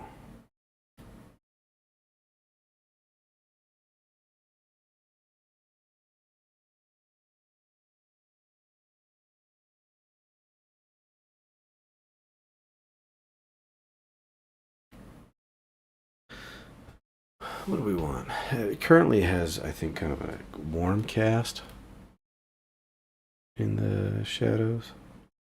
So we could adjust that. Go for more of a kind of analogous. We can increase our contrast just by kind of pushing this up and down.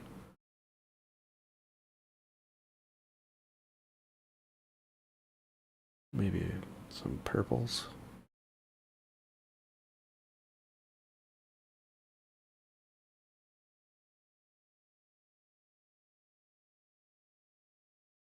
All right.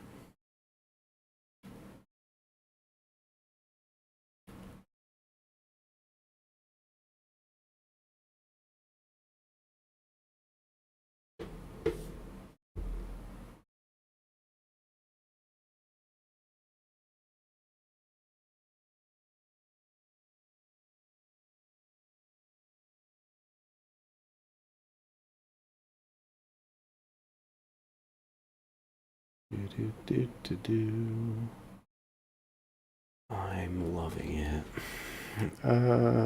Vivid light.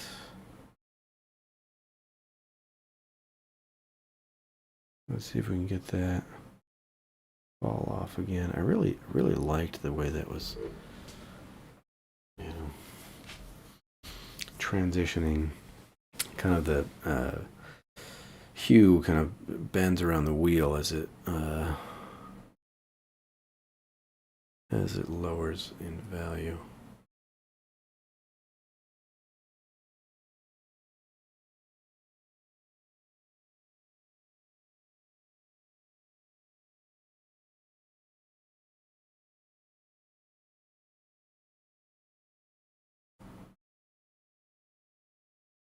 You bending around the wheel.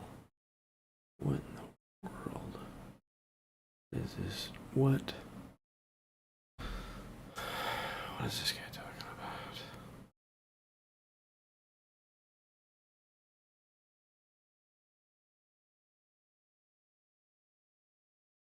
You know, I actually kind of like that green sky.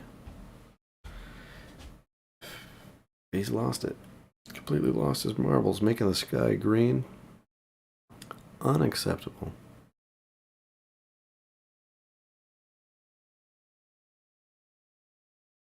There we go.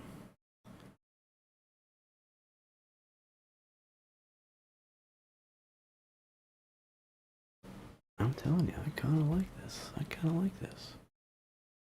Okay. Now this just looks like crazy and blown out. You know, when you look at this one. This just throws some gray in there. I do like that. Just throwing that little bit of gray on the edge so you get the bright, rich, saturated colors. And then as you transition, it's most saturated kind of on the edge, and then it goes straight to gray, so you get this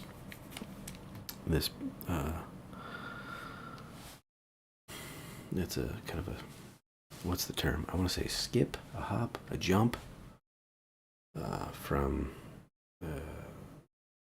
saturated to desaturated. Makes me happy.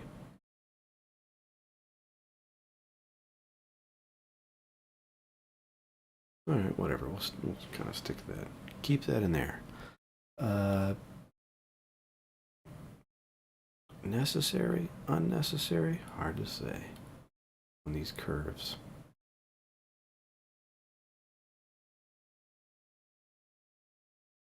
Probably necessary. I don't want to go so high that it's gonna blow out the image, you know.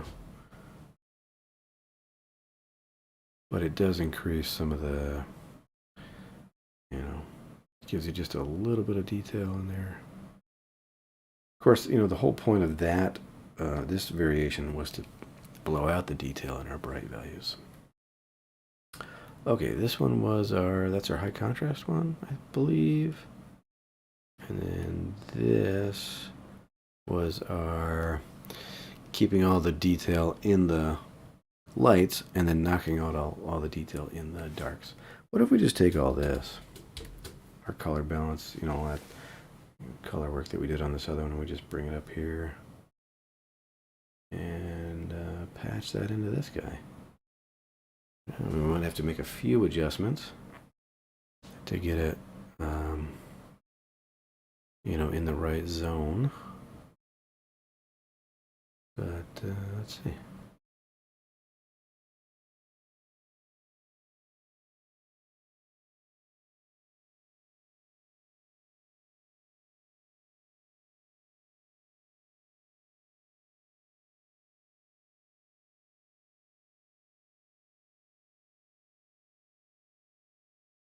All right, so that's like 111 to 162. Let's see where this one falls. Not that far off.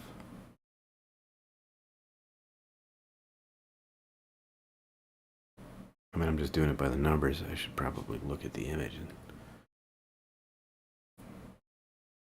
see what looks good.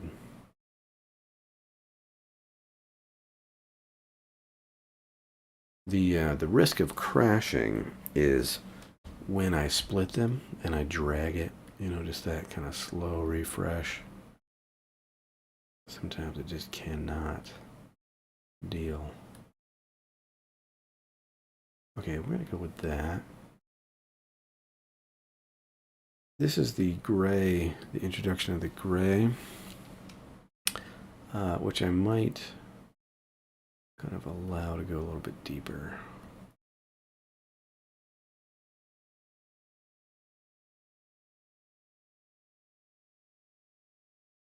So we got, if we push it here, oh, I like that. Is that doing anything though?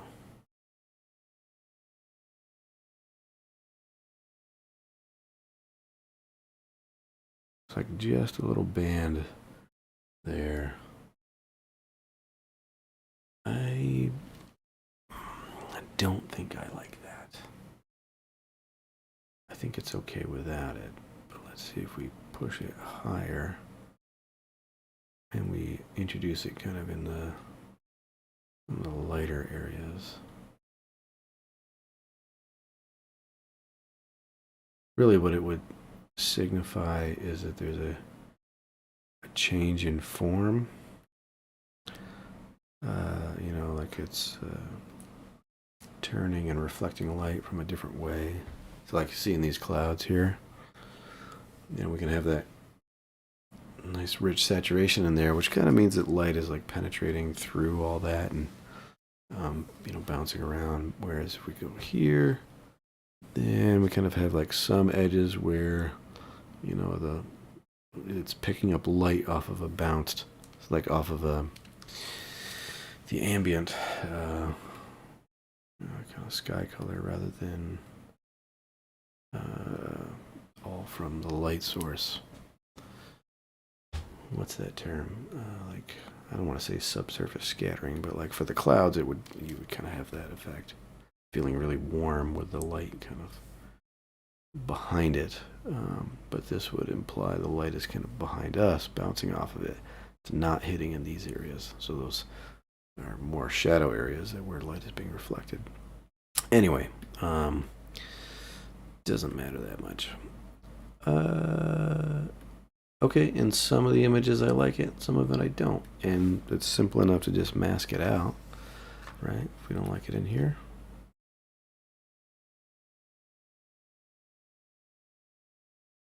Come on now. It's doing some weird stuff. Yeah, it's not doing what it's supposed to. Let's come back in here.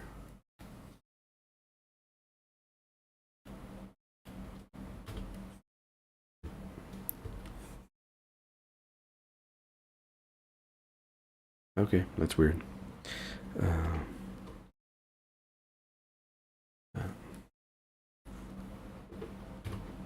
Here we go. Mask that back out. I think all this stuff in the background will have well lit here. I think I just about bored everyone to death with that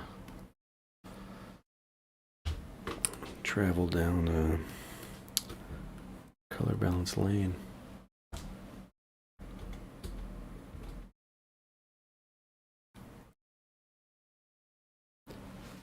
Okay.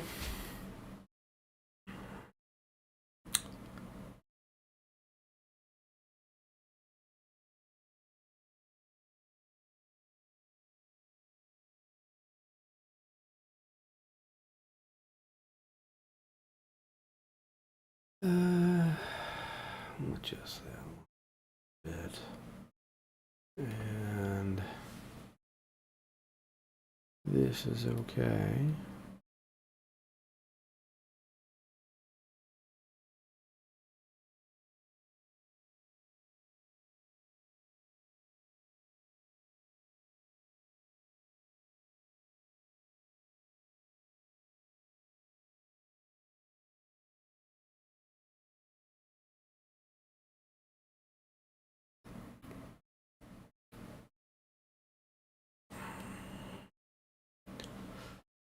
Yeah. Let me invert this mask.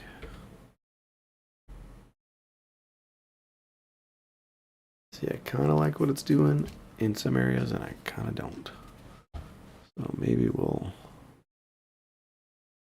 let it kind of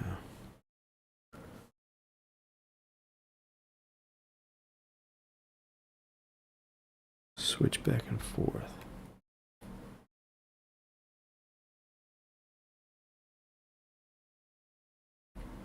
I don't know.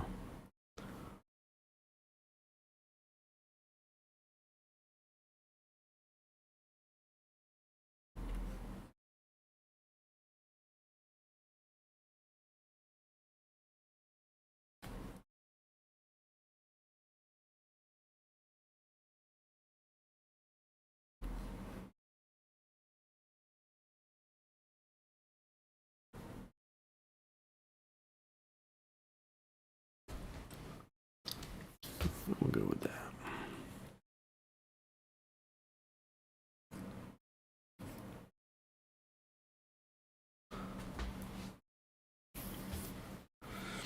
Okay. And finally, this guy. I'll just do a color balance on this.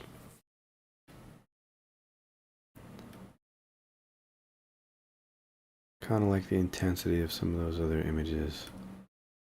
I don't know.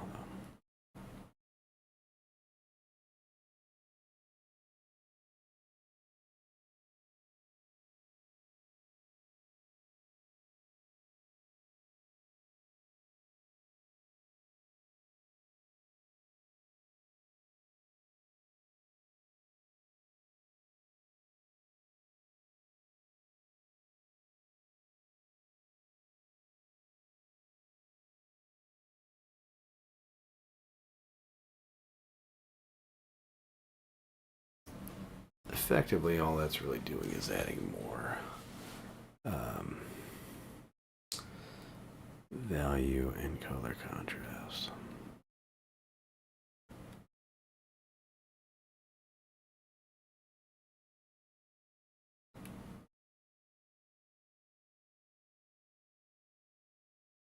All right, and then we'll just do, whoops, not a color balance. We want to do a curves on top of everything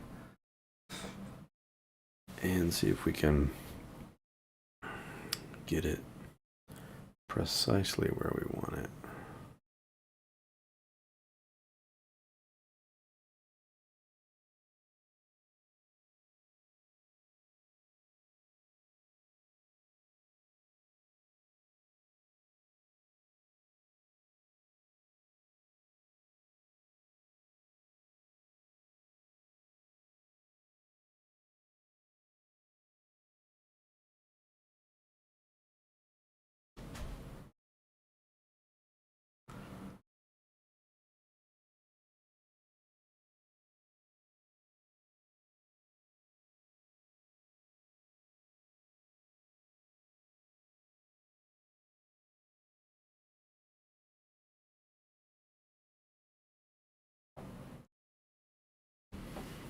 Okay.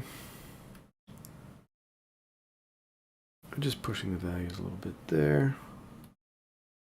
This one, fine, whatever. This guy.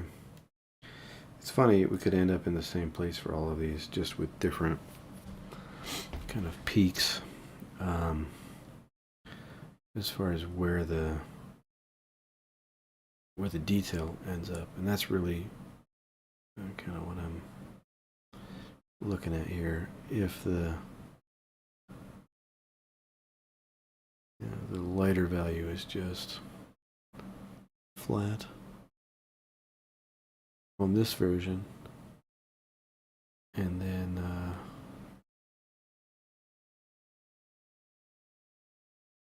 you have more detail in your shadows.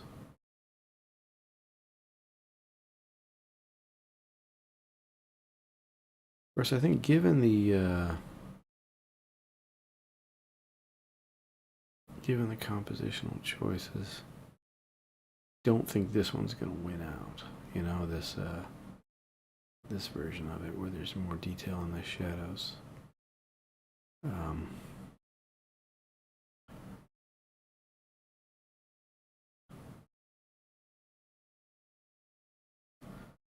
See, is that helping at all?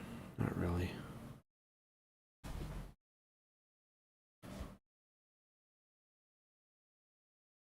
We'll ditch that. This one I think has got just too much, there's too much color variation going on.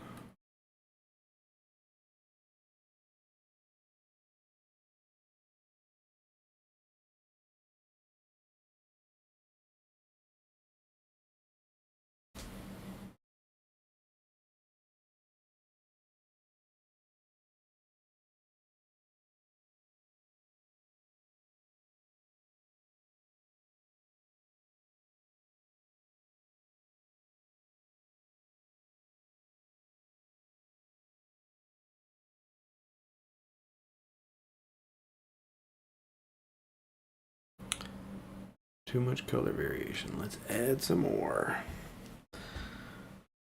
He says.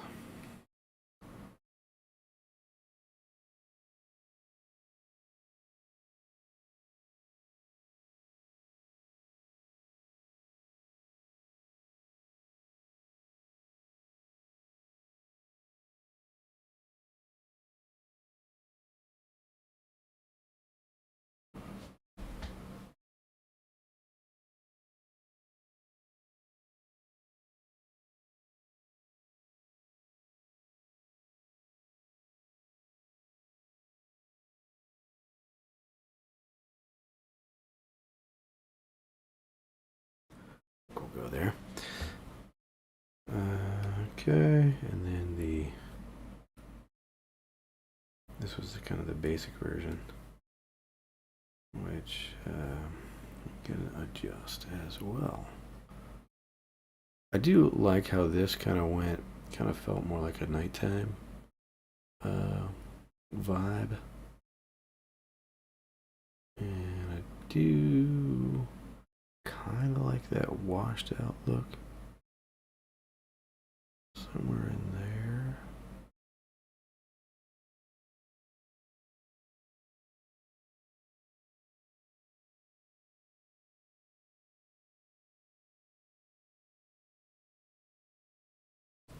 Okay, so we got a couple of variations on this. I'm going to group them so they're just easier to deal with.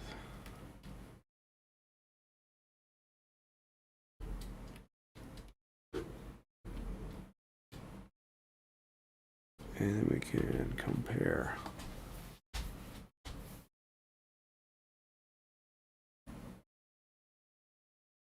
This is our original, which I think is my favorite thus far. This is the lights blown out, more detail in the shadows, or rather more variation in the shadows. This is I believe, the full contrast version.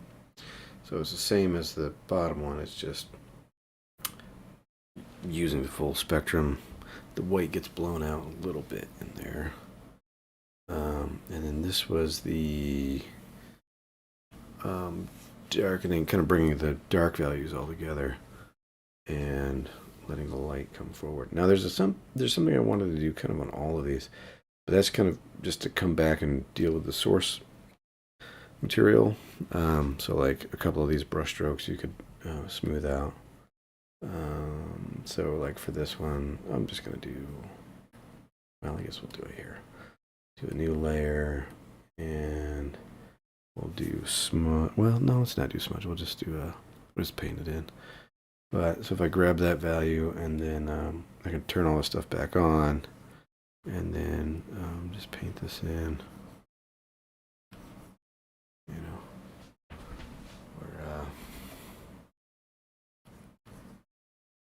we're starting to kind of smooth out the shapes in the composition, you know. So if we're thinking about this in terms of shape, we can just kind of say this is all one big block up here, you know. Maybe we'll put some little details in there, but really we're trying to keep this all as one thing. Right. And then you've got all of those adjustments over top of it working for you to kind of rein it in. What we could do, let's see, maybe we'll bring this up in value right there. So grab all that, and I'll separate those shapes. Right. I don't know if we want to do that.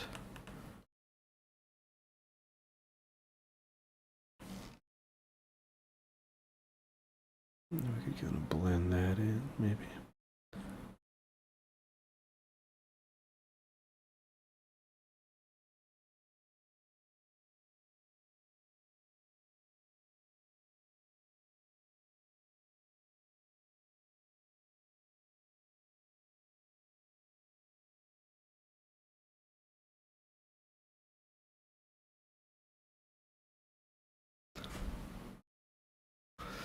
one of the things that I was thinking,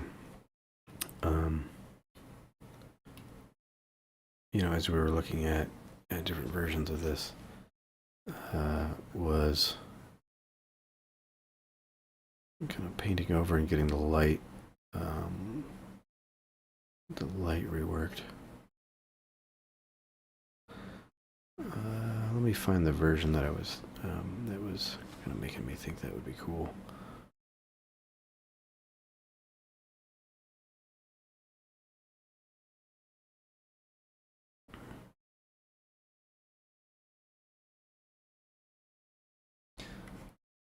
But anyway, you know, basically what I'm saying here is we can now paint underneath these layers, make our adjustments, and then all the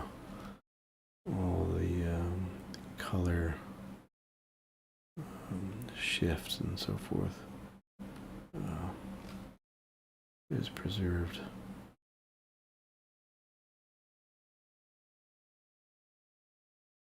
Okay, I was talking about light, one of those other ones.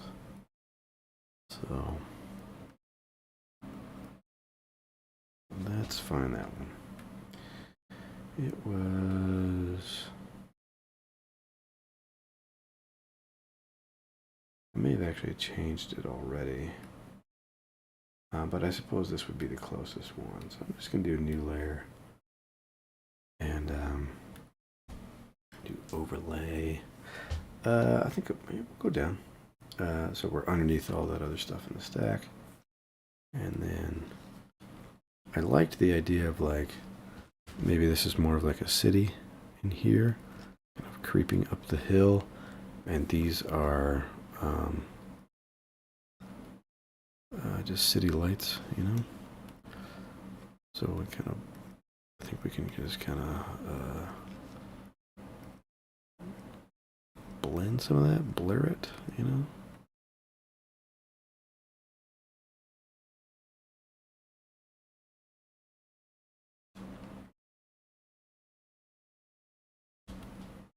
Oops, don't want that.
And do we want that blur to go down? Currently we just have it kind of going up.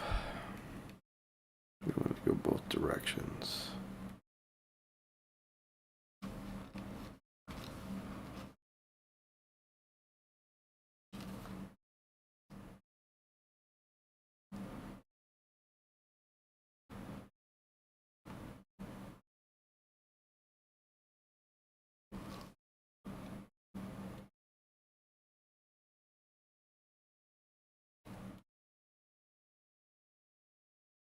Yeah, I'm probably going too far with all that, but anyway, that's what it made me think of. We could go above. And if we go above, can we? Let me think. I actually, so I like the color variation that this is giving me, but I also like the idea of, you know, just kind of blending that all as one warm color. So let me do this. I'm going to go above. I'm going to clip it.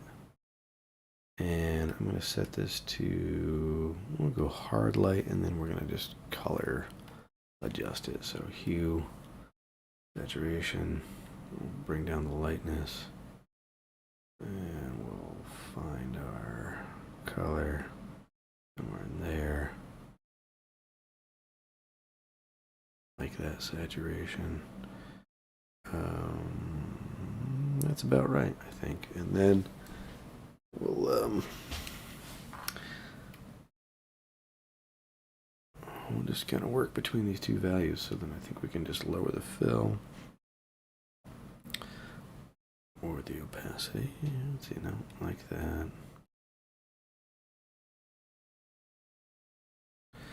This stuff in the background there, I think we'll just start masking that out as it goes farther back in space. We want the primary to be right there, I think.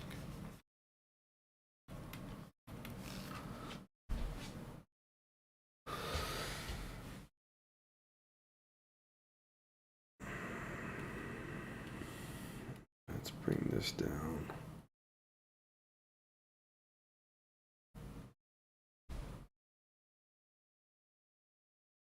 Yeah.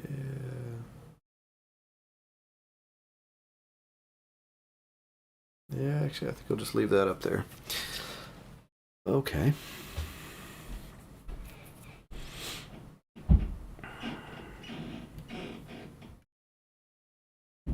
Let's look at some of these other versions here.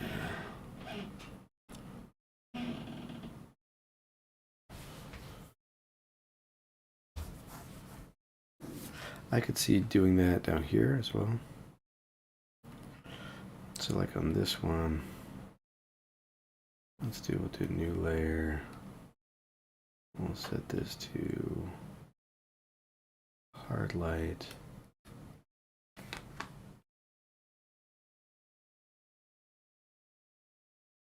I can just kind of a few spots in here is what I'm thinking.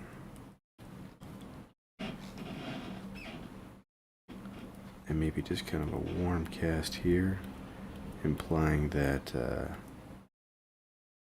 you know, there's something down below us that you can't see. And then we'll start bringing in some of the harder elements.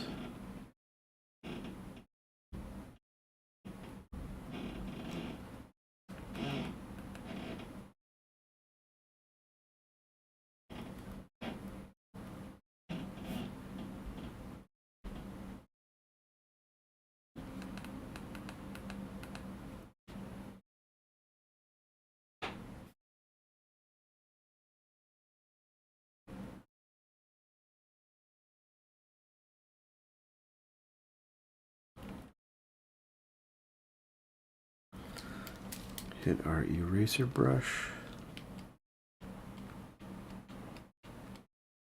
Just kind of go vertical and horizontal with those just kind of straight so that we get these kind of just little specks in there. Go back to our warmer value. I'll start throwing that in again.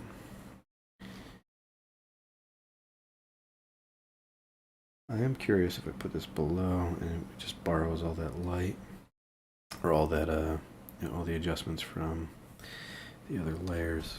It probably will. Yeah, I don't know. And in fact, I might change the color on that. So let's change this. We'll go back to hue saturation. Go to colorize. Just bump that all the way up so we can see what we're doing. And yeah, I think frankly like a soft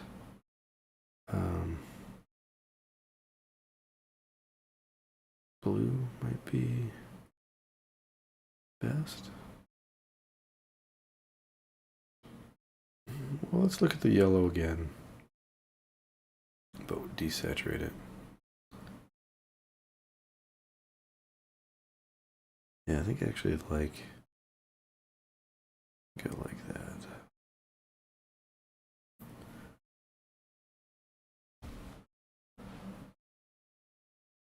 Okay, so I'm going to start grabbing some of these images. Here, I like this one. I'm going to make a new stack here.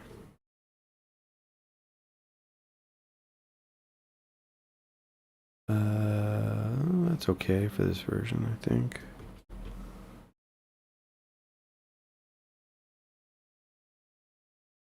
This guy.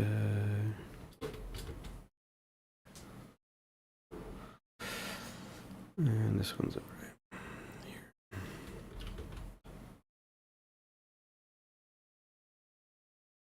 Okay. So, anything redeemable here? Kind of like this, kind of don't. We'll give it a fair shake. Okay, moving on. Next one. I like this one with these adjustments to it. I like this here. I think that's kind of it. I think these two have merits, but I think there are better versions of them. We'll keep it. We'll throw them in there. Throw them in the mix. Okay, next. I like that one. And I like this one. And I think I like this one. I'm not sure. I don't know that I saved any other version of that. Let's have a look. Okay, so these are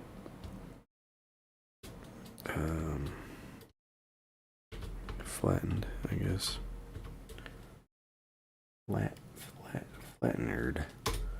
Flattened. Okay, and then we can gonna move these around and compare them.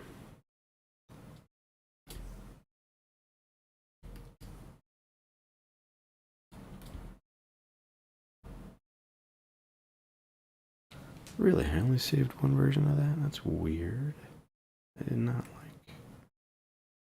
Which was the one that I made the adjustments on? That one, huh? That's weird. Okay.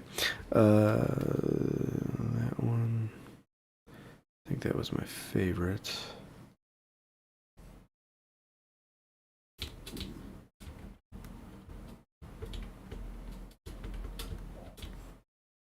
Oh, goodness.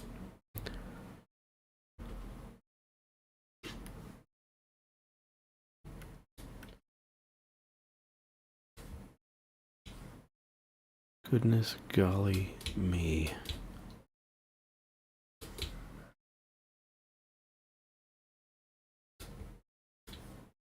Yep, just that one, this one. Okay, just that one. Okay, so let's move them around.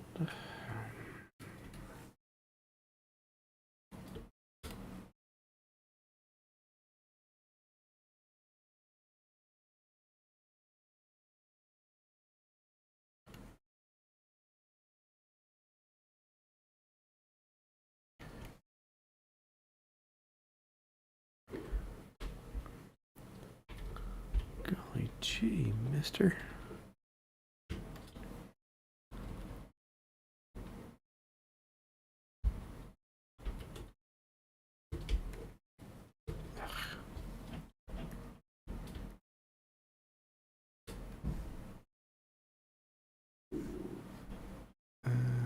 Well, they wouldn't be quite wide enough, would they?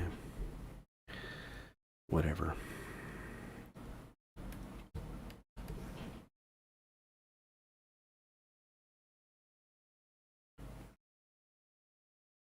There we go here. Actually, I could probably arrange them vertically. That might be the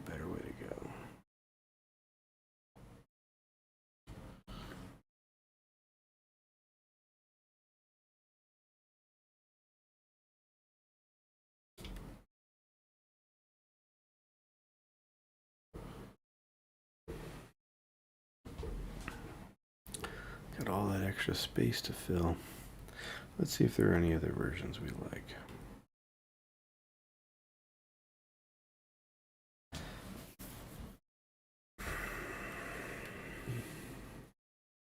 That's okay. Kind of want it to be greener in there.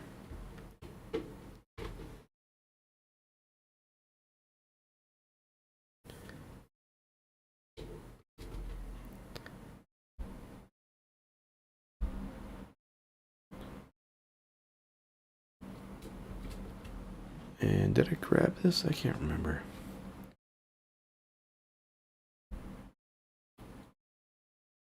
Yes, it appears I did. Not that version, though.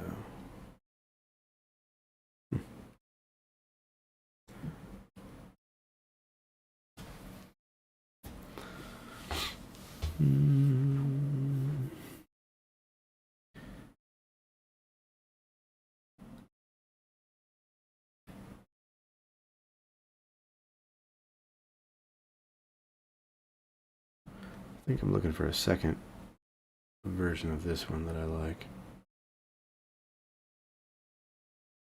Oh, they're not that bad.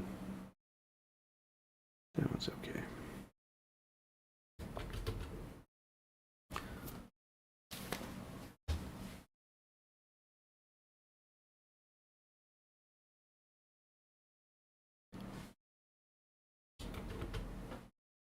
Okay, we don't have to go crazy. Better to limit, I think, than not.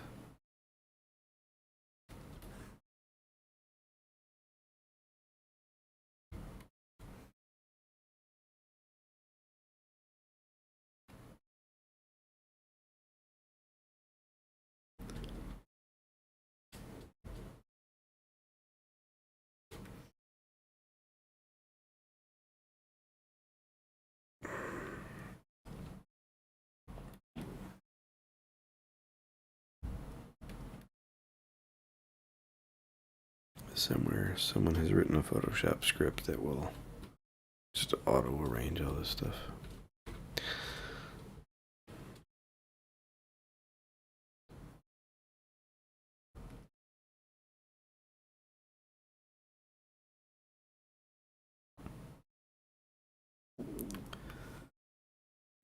Almost. We almost got that to fit. No dice.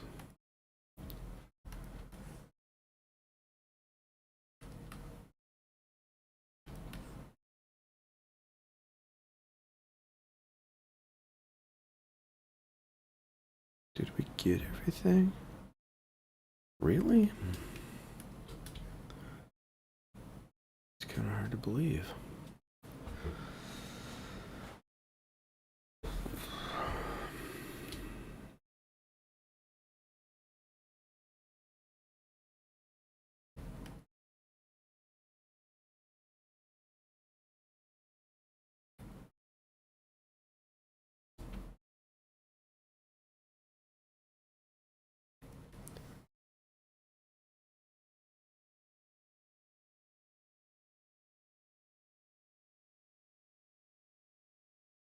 Alright, that'll do, I guess.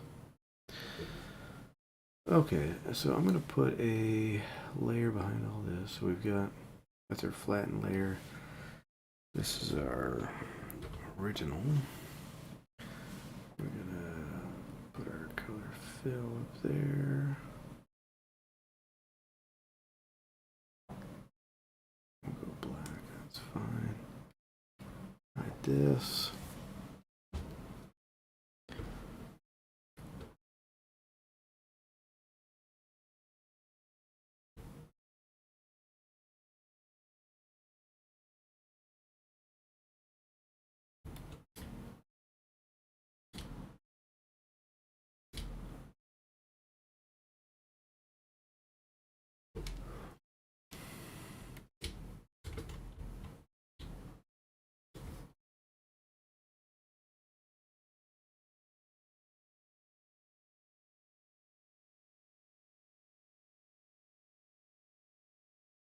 I think I do want these in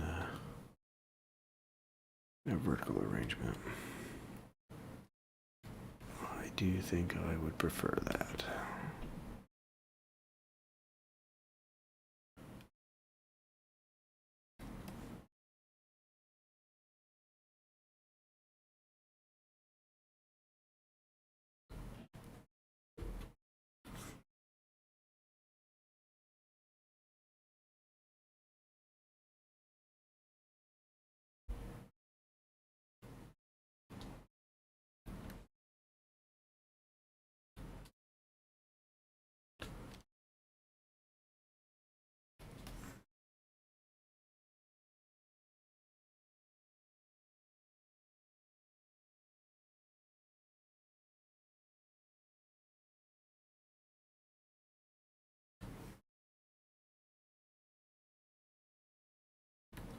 I'm telling you, we're gonna get this figured out one of these days.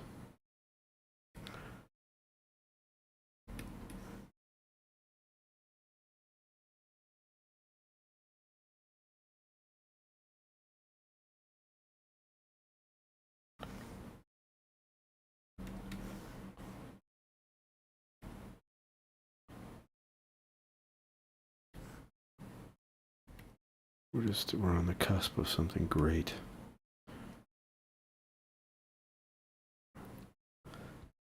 If only.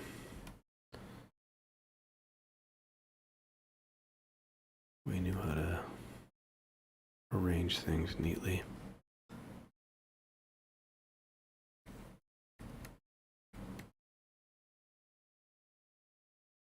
If only.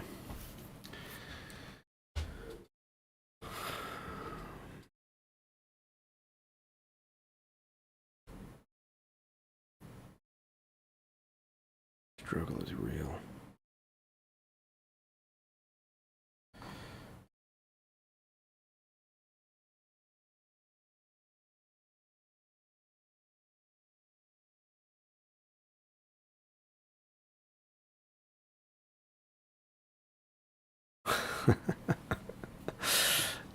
Man.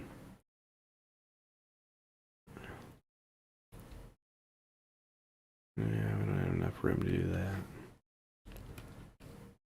Okay.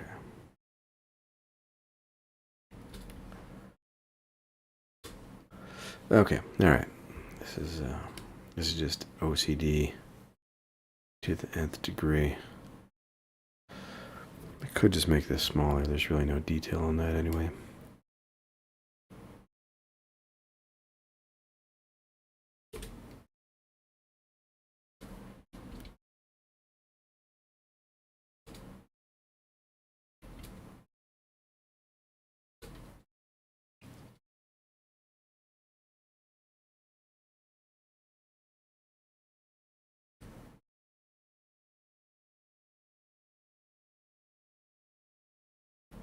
Probably not a terrible idea to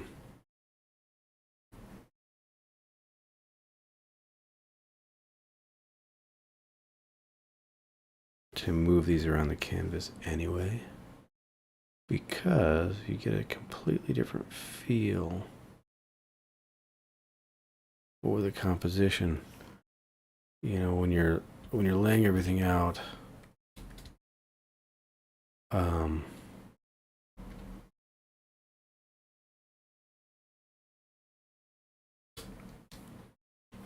at the same time, what you end up with is, you know, for example, this, where we've got this perspective looking up. These were up high in the image, right? And then these where we kind of get this like flat, you get a lot of sky. But you know, it's not like this shot here. It's, you know, it's more these kind of serene, you know, that ended up being towards the bottom where you'd have kind of more stable base. And I think that these things happen, you know, subconsciously, whether you want it or not. That's kind of how it goes. This layout is killing me. It bothers me, but you know what? What can you do?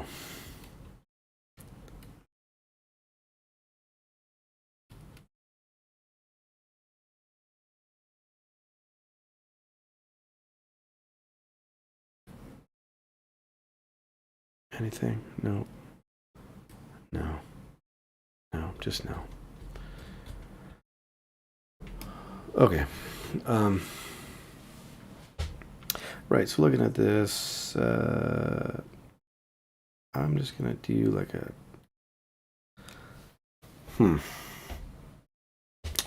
I'm tempted to just do a paint over layer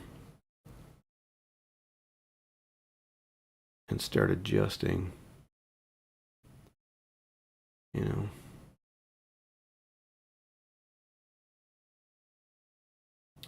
But it is, let's see, 1:15 midnight. And if I just do one layer and do a destructive method, that's not going to be great. You know what? I will. We'll pin this over here. We'll call this paint over.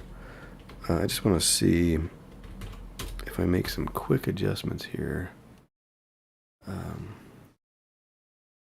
You know, what we can end up with.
Okay.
Let me zoom in on that one so you can kind of see what I'm doing here.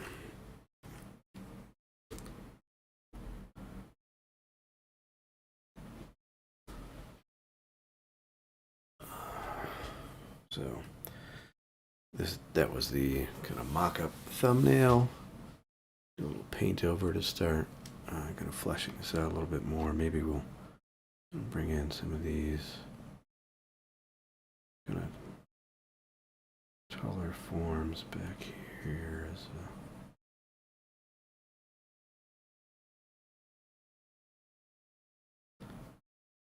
a repetition of that theme.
Okay, maybe we'll lighten that up just a little bit. So as it's going back into space, I mean, even, really, frankly, all of this could go quite a bit lighter.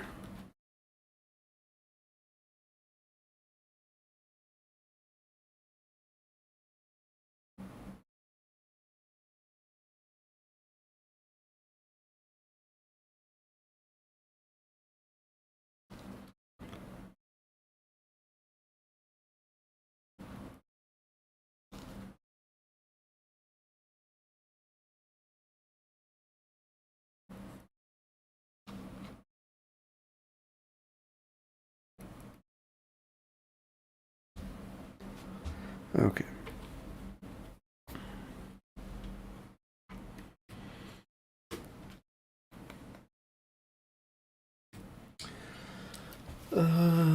Let's see. I kind of like the idea of it. Well,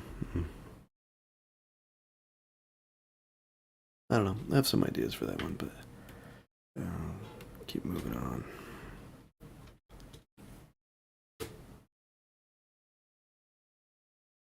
This one here, I just want to see kind of like just a richer color in there.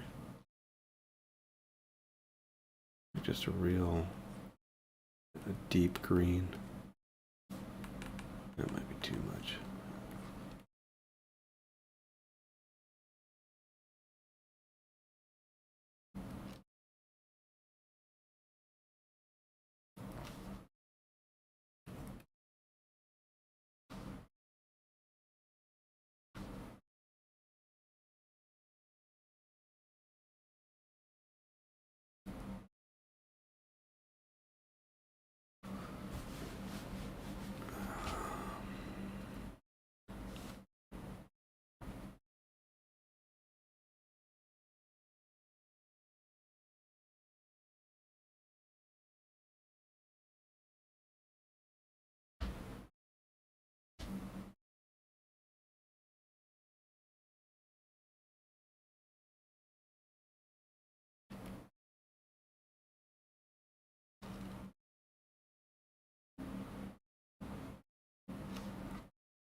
Okay.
Hmm.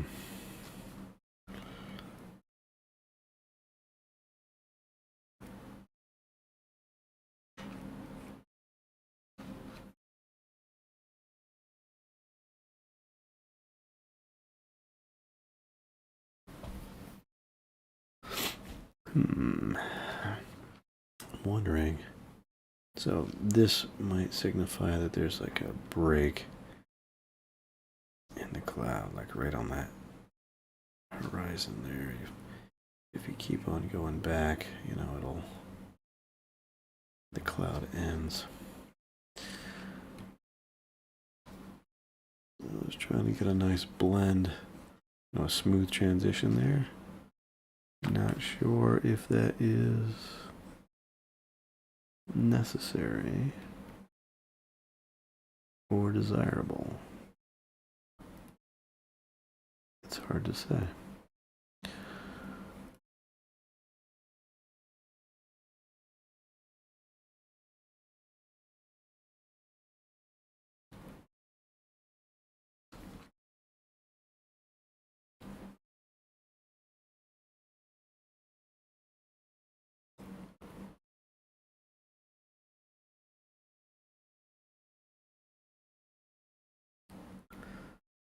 So we're going to throw some shapes onto this hillside and then grab our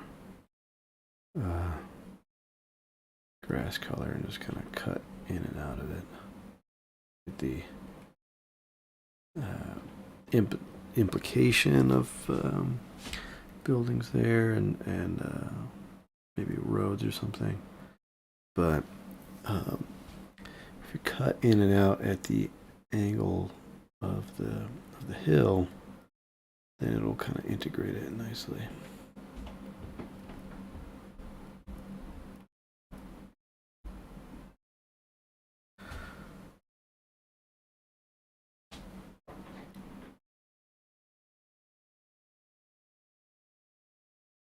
Uh-oh. Sounds like the baby's waking up.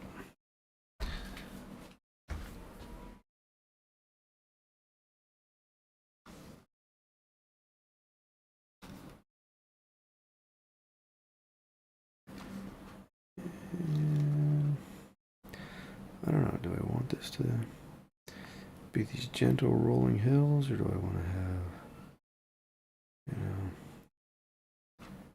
some kind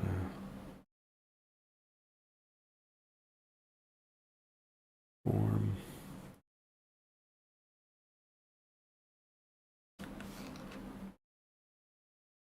That breaks that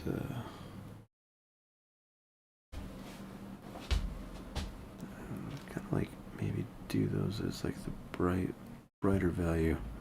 That way they they appear like man-made structures coming out.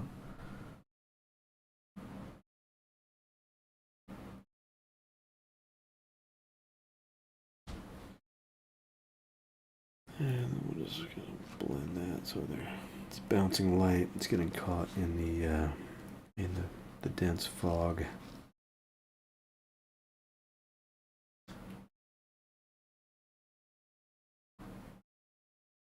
That's the effect that we're going for with that.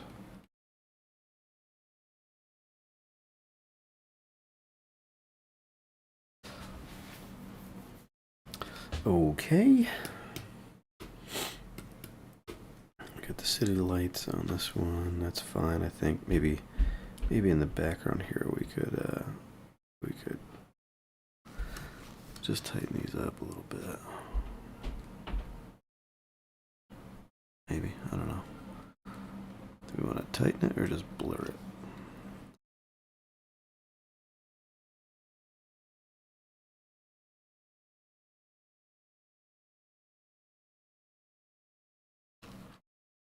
That seems to have been a mistake.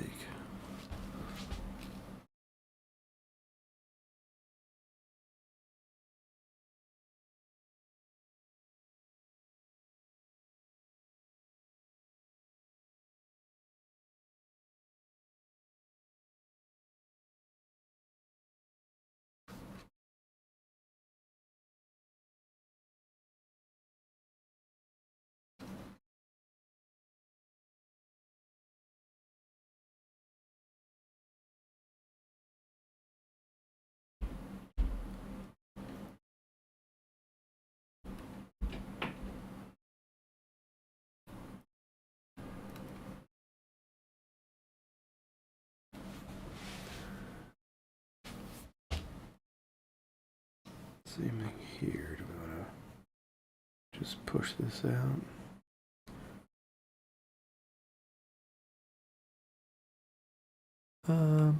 You know what? I think I like. There's like a couple of spots there, which make me think it'd be kind of neat to have like a I don't know, some kind of observation post or something up here. It's got these lights.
Okay. Do some other lights in there. Knock out a few of them.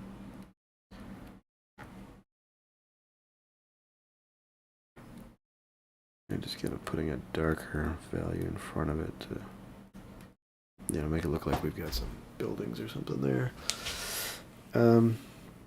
Okay, that's all good and fine. This one, maybe just clean that up a little bit there. We can kind of leave it, just smooth it out, change the shape of it a little bit. Excuse me. Same thing here. It's not terrible, but it's just not. It's a kind of a really hot spot up there for no good reason.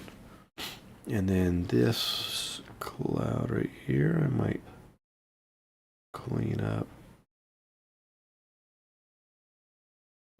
Like just make that clearly a like a kind of an object shape. You know, whereas like here, it's kind of hard to tell. Is that just like a, you know, a break in the clouds, and you've got the bright value behind everything?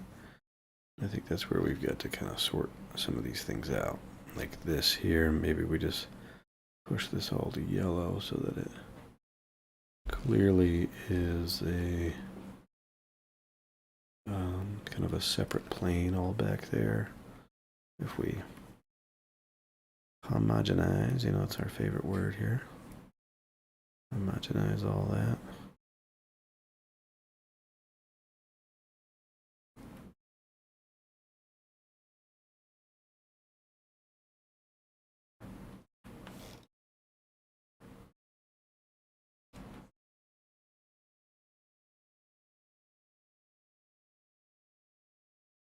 And maybe, again, counter change, have that kind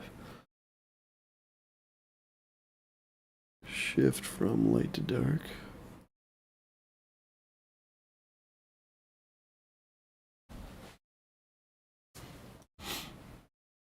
Probably same thing here, actually. You know, I think we could just take that right on through.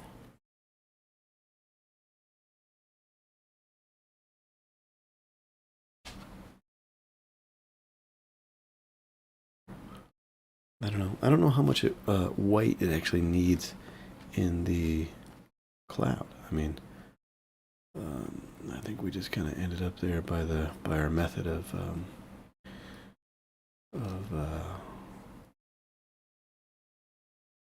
color adjustment. But you know, I like the white in the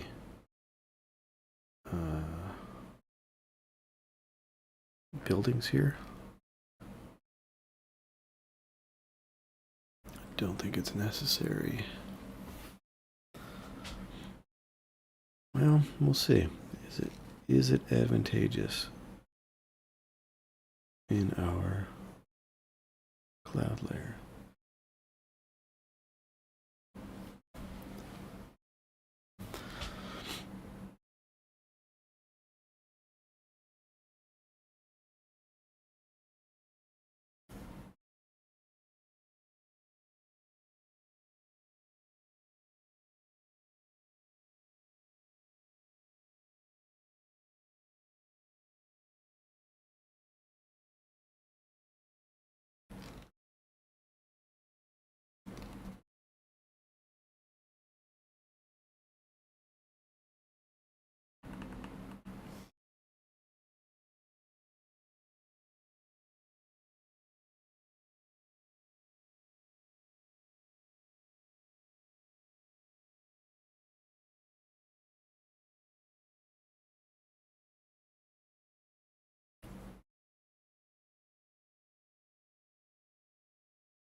Okay, I think we've probably gone far enough on that one.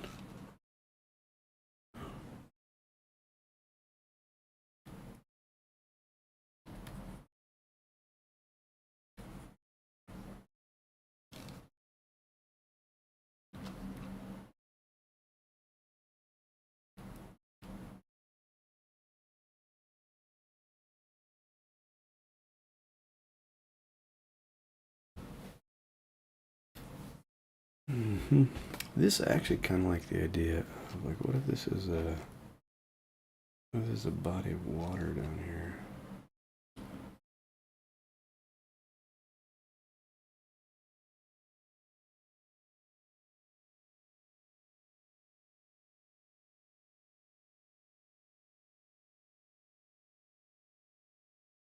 Yeah, could be interesting. Let's go this way.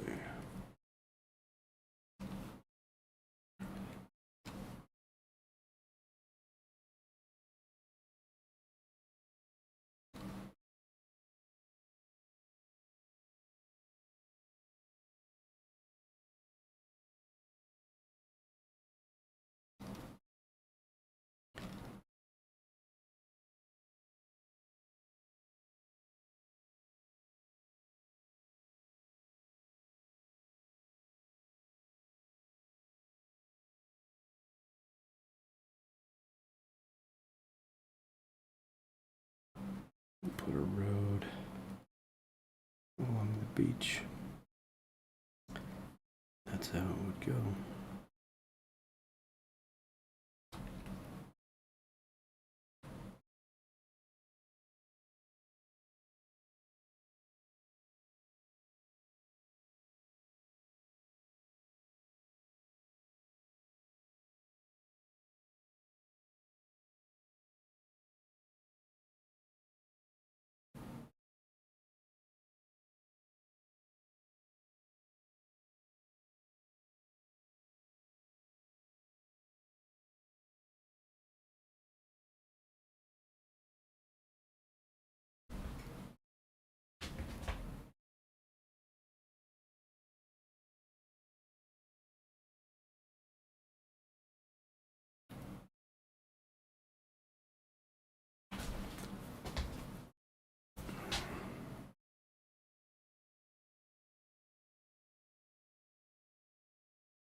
Is there anything I want to do with this one? See, this one was the one I thought would be kind of cool to work on once we got, when we started things, but once we got into it, it just wasn't, I don't know. Maybe it was screaming at me for attention less. It does seem to be kind of the way that it goes, yeah. The squeaky wheel gets the grease, gets the tire iron, as they say.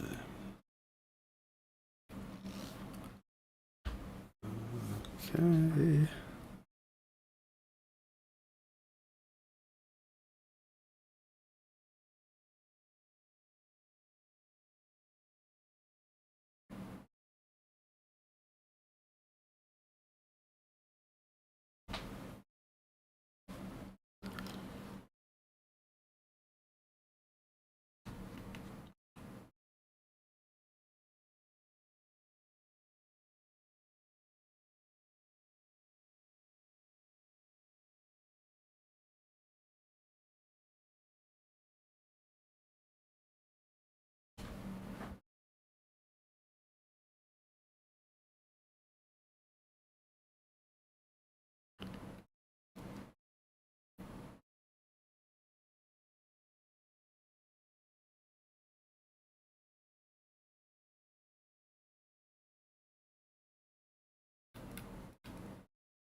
I wonder if we can adjust this shape to be more, what's the word?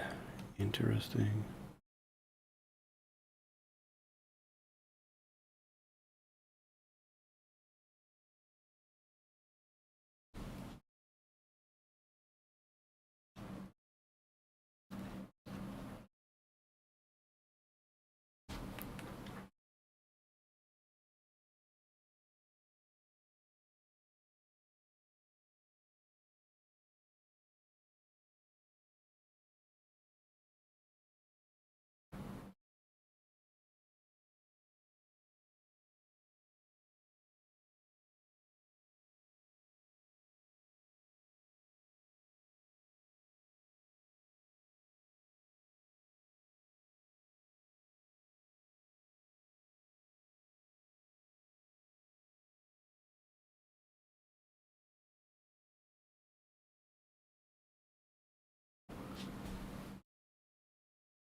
let's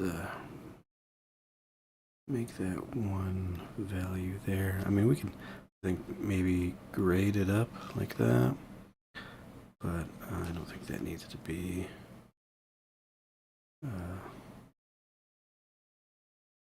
I don't think there needs to be a lot of detail in that.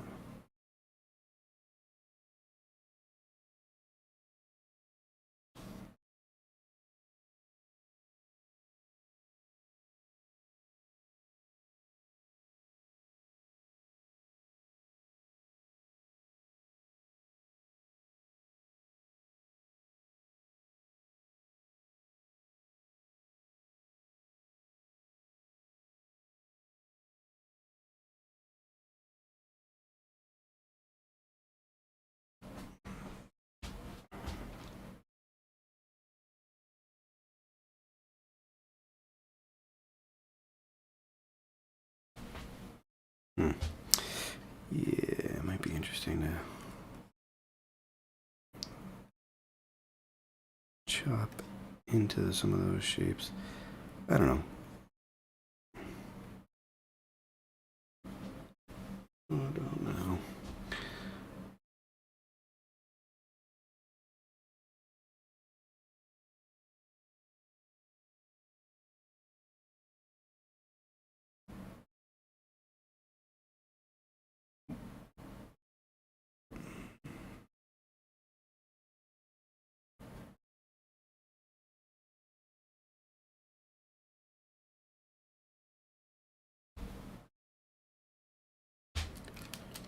Let's see. Let's erase that.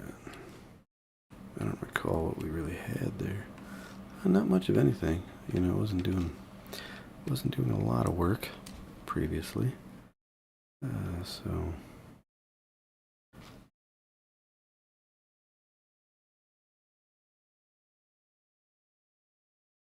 I guess we're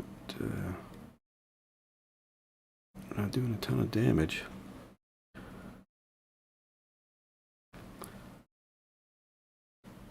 That's kind of sad when there isn't much damage to do.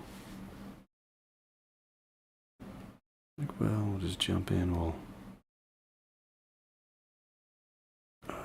just do whatever we want with this painting because you can't broken. You can't broken it. You can't break it if it's already a mess.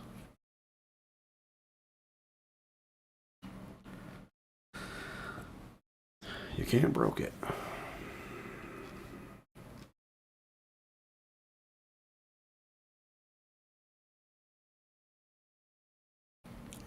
You heard it here first.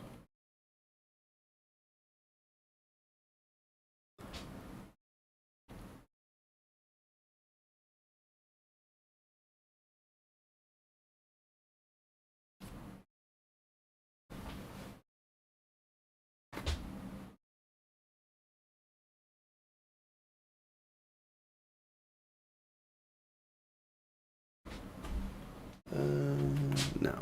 I like this. I like that dark color there. I think I want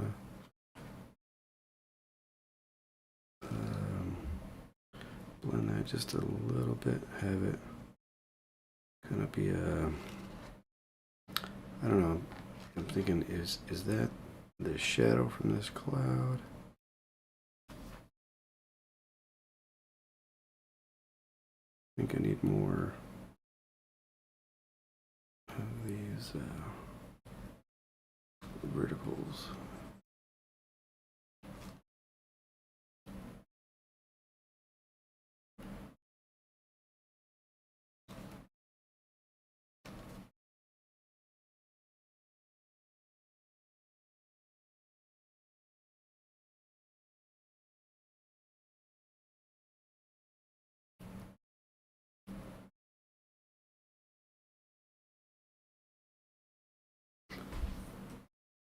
And maybe, I don't know, maybe we'll go a little brighter here.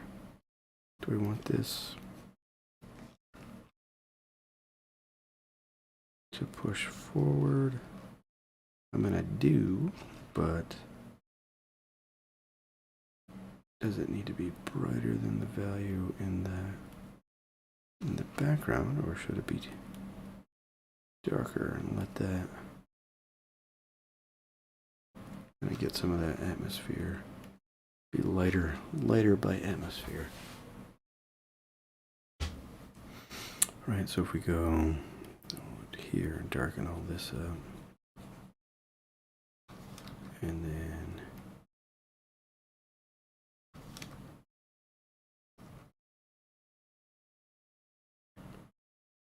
lighten that up back there.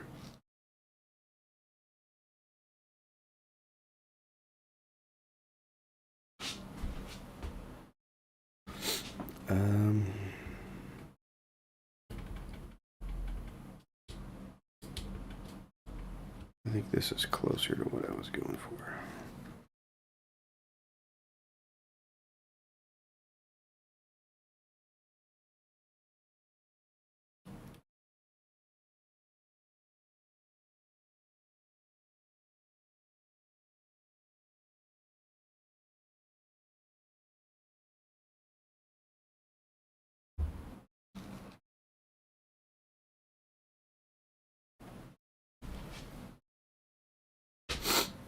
It's funny.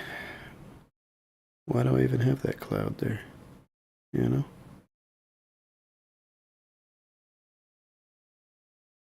Just to mess with the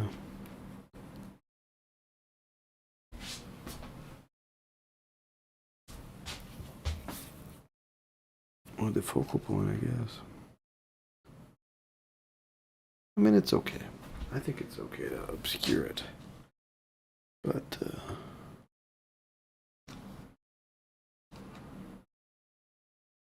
I don't know. Maybe we should be smart about how we do that.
Okay.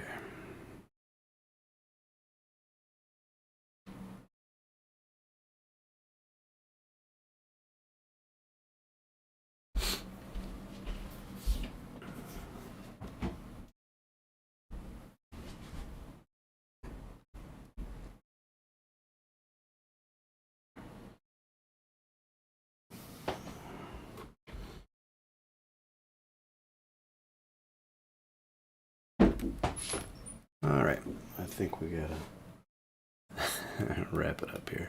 Kind of got lost in rendering this last one, but I think that'll do it for tonight.